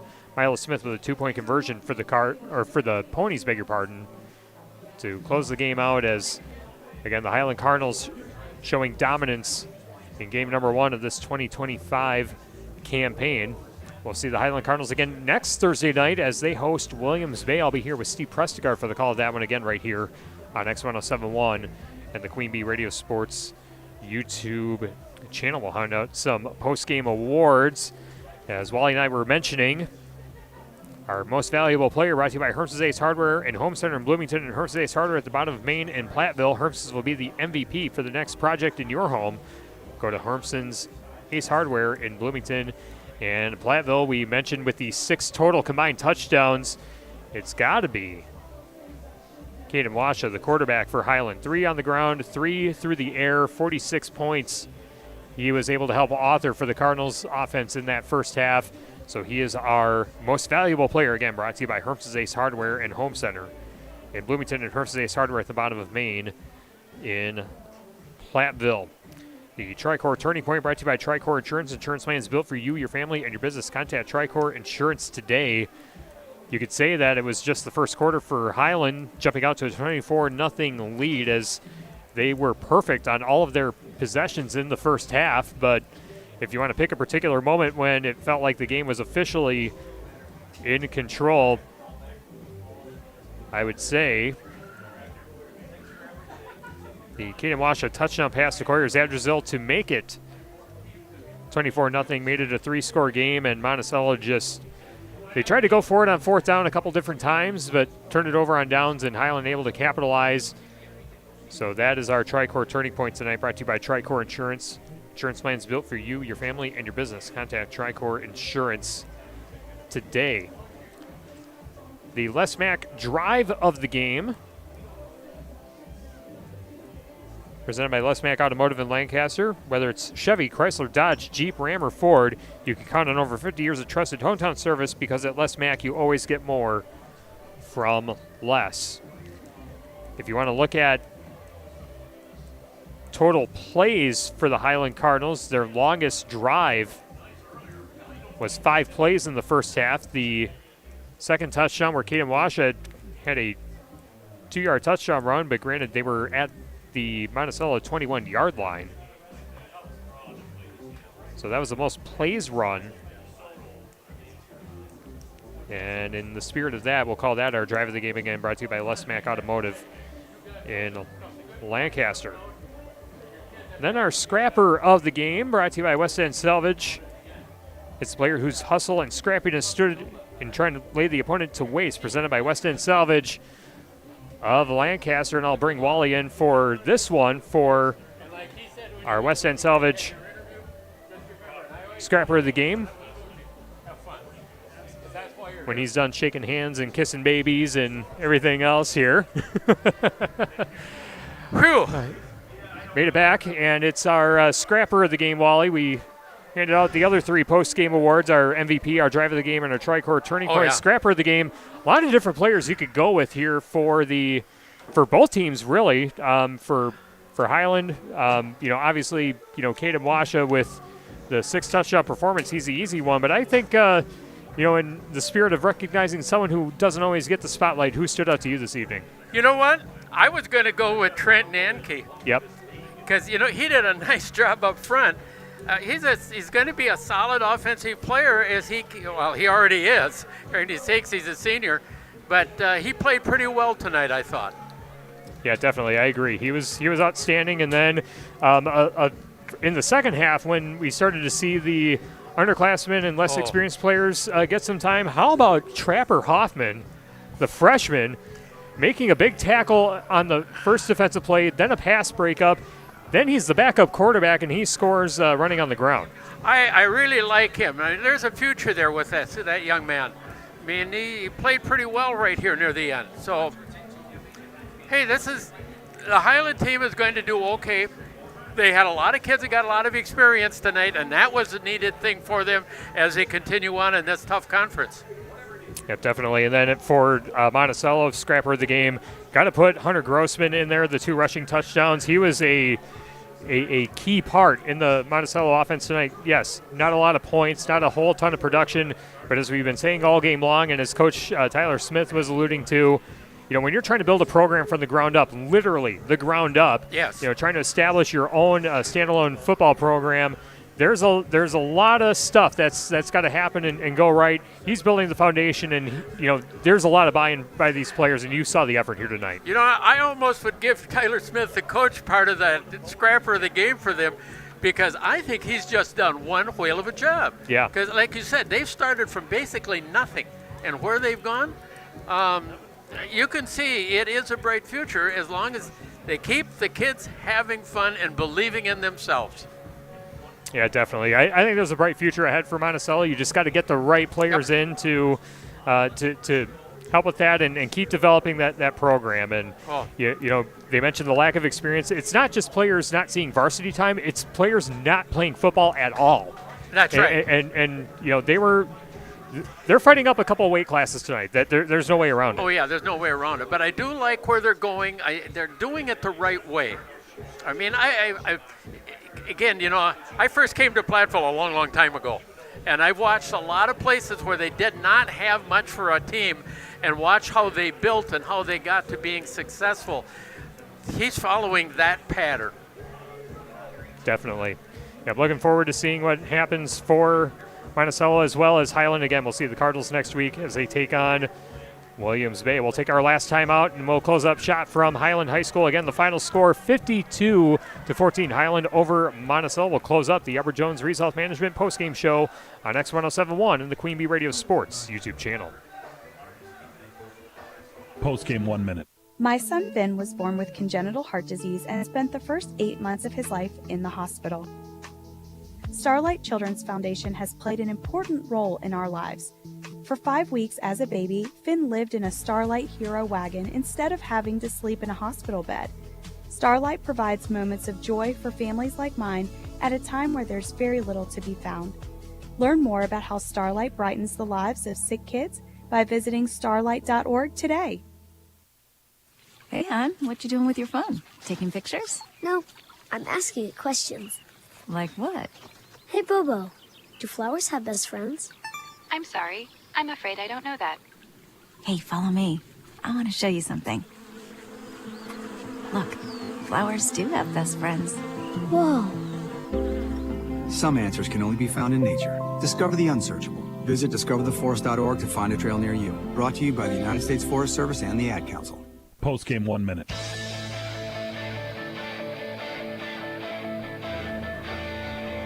Appreciate it, Coach. Back on the Edward Jones Resource Management postgame show on X1071 and the Queen Bee Radio Sports YouTube channel. Highland victorious 52-14 over the Monticello Ponies, and we are joined by the victorious head coach, Jason Scanlon. Coach, congrats on the win. Really strong game. You're in game number 1, 46 points in the first half. We were talking quite a bit about Caden Washa. 6 total touchdowns, 3 on the ground, 3 through the air. Essentially a flawless, first half, from your first stringers against this Monticello Ponies team. Talk about the things that went right for your team here this evening. Yeah, it was definitely a big performance by Caden. He didn't play quarterback last year as receiver. We had a really good quarterback last year. So Caden's been waiting for his opportunity, and he's got it, and he took advantage of it and executed. The guys did a good job. You're just not sure what you're going to get that first game out. We know he's talented, but you're just not sure how well they'll execute, especially the first game of the year. It's tough. So happy with how they performed, that's for sure. Yeah, definitely. And again, it was in, essentially both, on the ground and through the air for Caden Washa. And then, Coach was mentioning Brady Nanke having a nice game as well. Heading into this game, what were kind of your expectations and what were you hoping to see, and was this the intended outcome that you were hoping to see tonight? Yeah, I mean, like I said, that first game of the year is always the question is how are they going to really perform under the lights? The scrimmage is one thing, but this is a bigger stage. And, just the goal was just to play at our level. We knew we probably have a talent advantage, honestly. That's a young program that's trying to build something from the ground up. And so we just want to play at our level. We always say it's not about who you play, it's about how you play. So that's what we want to do. But one of the things I want to, I'm one of those that I normally focus on the kids, but I want to focus on the coaching right now. I like a lot of the things that you guys did in this game. I mean, you guys had these kids very well prepared for coming into this football game. But you expect that from the first tier of guys out there. But the second group of kids went out there just as prepared. They were ready for it as well. And the way you guys responded in getting those kids on the field. And second of all, I can't say enough about the way that you did it and showing the sportsmanship to this team that is trying to build, and you didn't destroy their hearts. No. Because it's a game we love, yes, and we want them to love it too. We just want to keep beating you. Yeah. Well, yeah. Thank you. I appreciate the compliment, and that's obviously our roster's not real big, and we know we have to prepare as many guys, and we have guys that play 2 or 3 positions. It's just how it is, with 8-man, and we've kind of done that in Highland a long time. Even when we were 11, right. We never had a huge roster. You still did it back then. So yeah, so we kind of have to cross-train guys, so to speak. And we have a really good freshman class coming up, and they're really talented kids, and they just eat up the coaching. And I've said before that I had really good head coaches that came in front of me that set a culture here. Yeah. And I'm just trying to maintain that culture and tweak it in the little areas that I can, and that's what our goal is. We got really good experienced assistants, that are innovative, and the transition to 8 player has been pretty smooth because a lot of the things we've just translated down to 8 the best we could. When the idea of talking about coaches that have gone in front of you was nice you to bring, the old fart 8 along with you here to kind of help out a little bit. But you know what, because I go way back, a long time, when Muncie was playing here. Oh, yeah. Yep. And Highland, that is about the time when Highland finally got it turned around where all of a sudden they became good.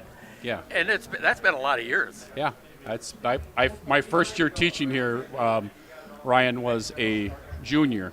Uh-huh. So I didn't coach my first year. My second year I coached, and I came up and got to coach those guys when they were seniors. So as an assistant, I was JV assistant then, of course. But yeah, so I saw excellent football players at that level, and yeah, I had just excellent coaches. Coach Aid has been around the program a long time, and everybody loves him in the community, and the kids love him, and I'm going to use him every chance I get. He's actually going to coach our middle school program this year. That's the kind of guy, Wow, he's that's done awesome. varsity. He's That's I'm going to awesome. go down and do middle school for us. Yeah, but you know what? That's actually, for me, that was always with me when I was coaching. Yeah. I didn't want to be with the varsity. I wanted to be down with those young guys because that's where all the teaching takes place. Oh, yeah. That's it. And that's what fills you as a coach when you see how they've grabbed it. Absolutely. And so I really appreciate it. I can't say enough about what he's done for my career, and opportunities he gave me.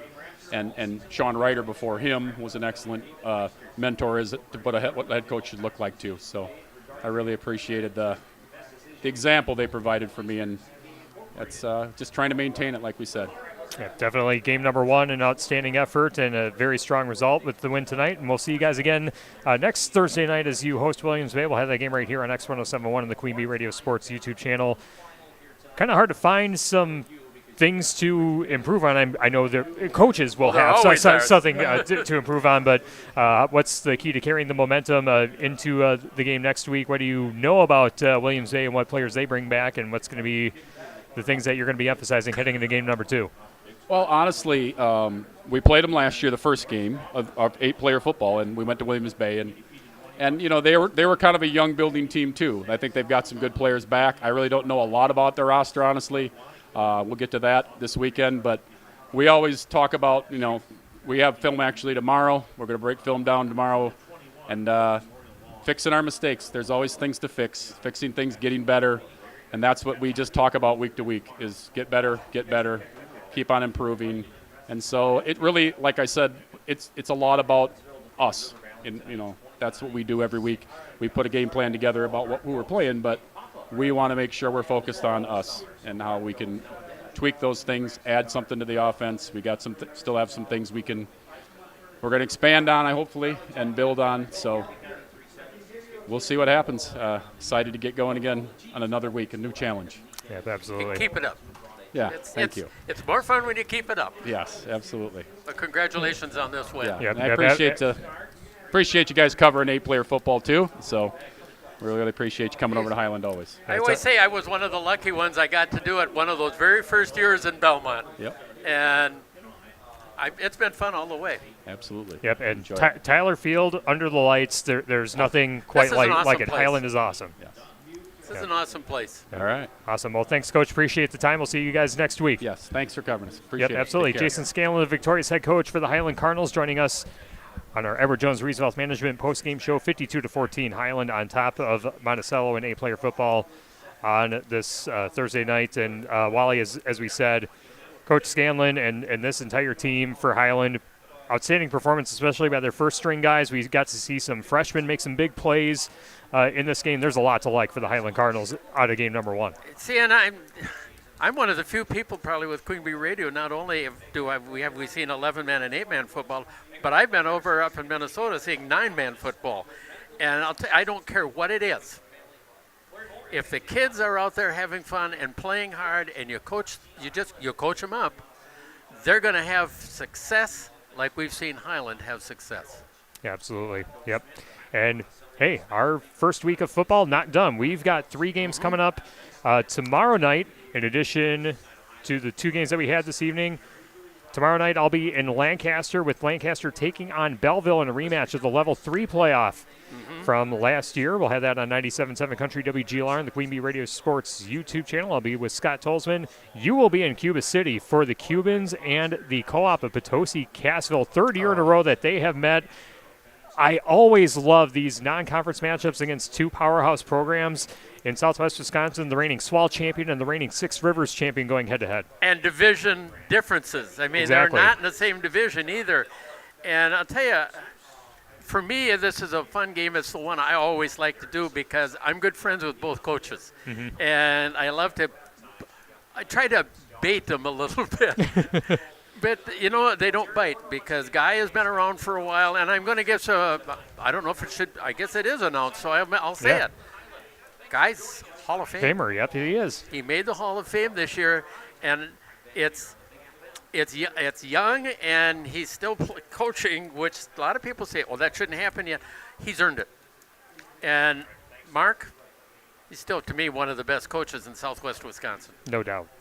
And then, of course, the other game that we have on X1071, the annual matchup between Platteville and Darlington. Darlington going back down to Division 6 after being bumped up to Division 5 thanks to the performance factor.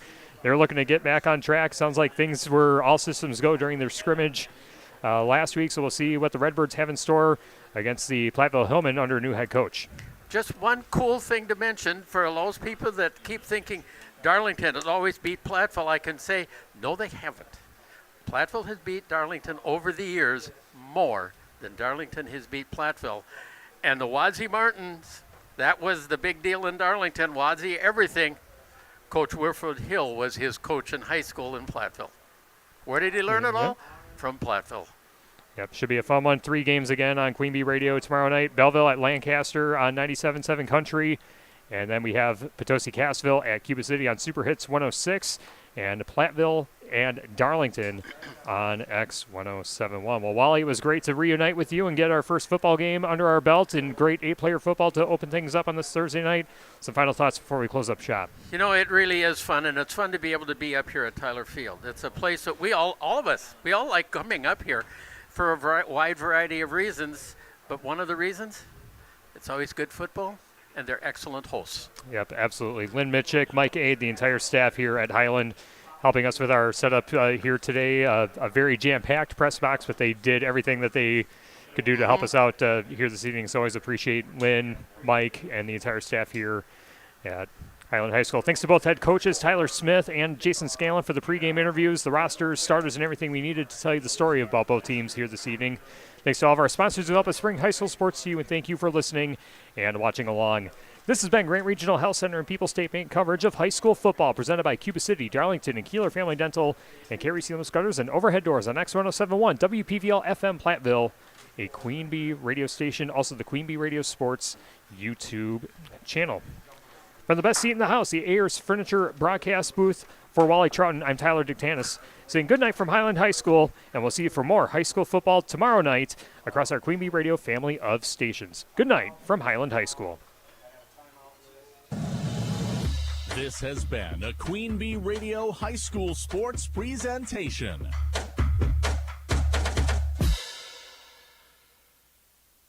The Gifted Hands Thrift Store in Galena offers low-cost clothing and household goods to the public. Shop local and support individuals with disabilities. Serve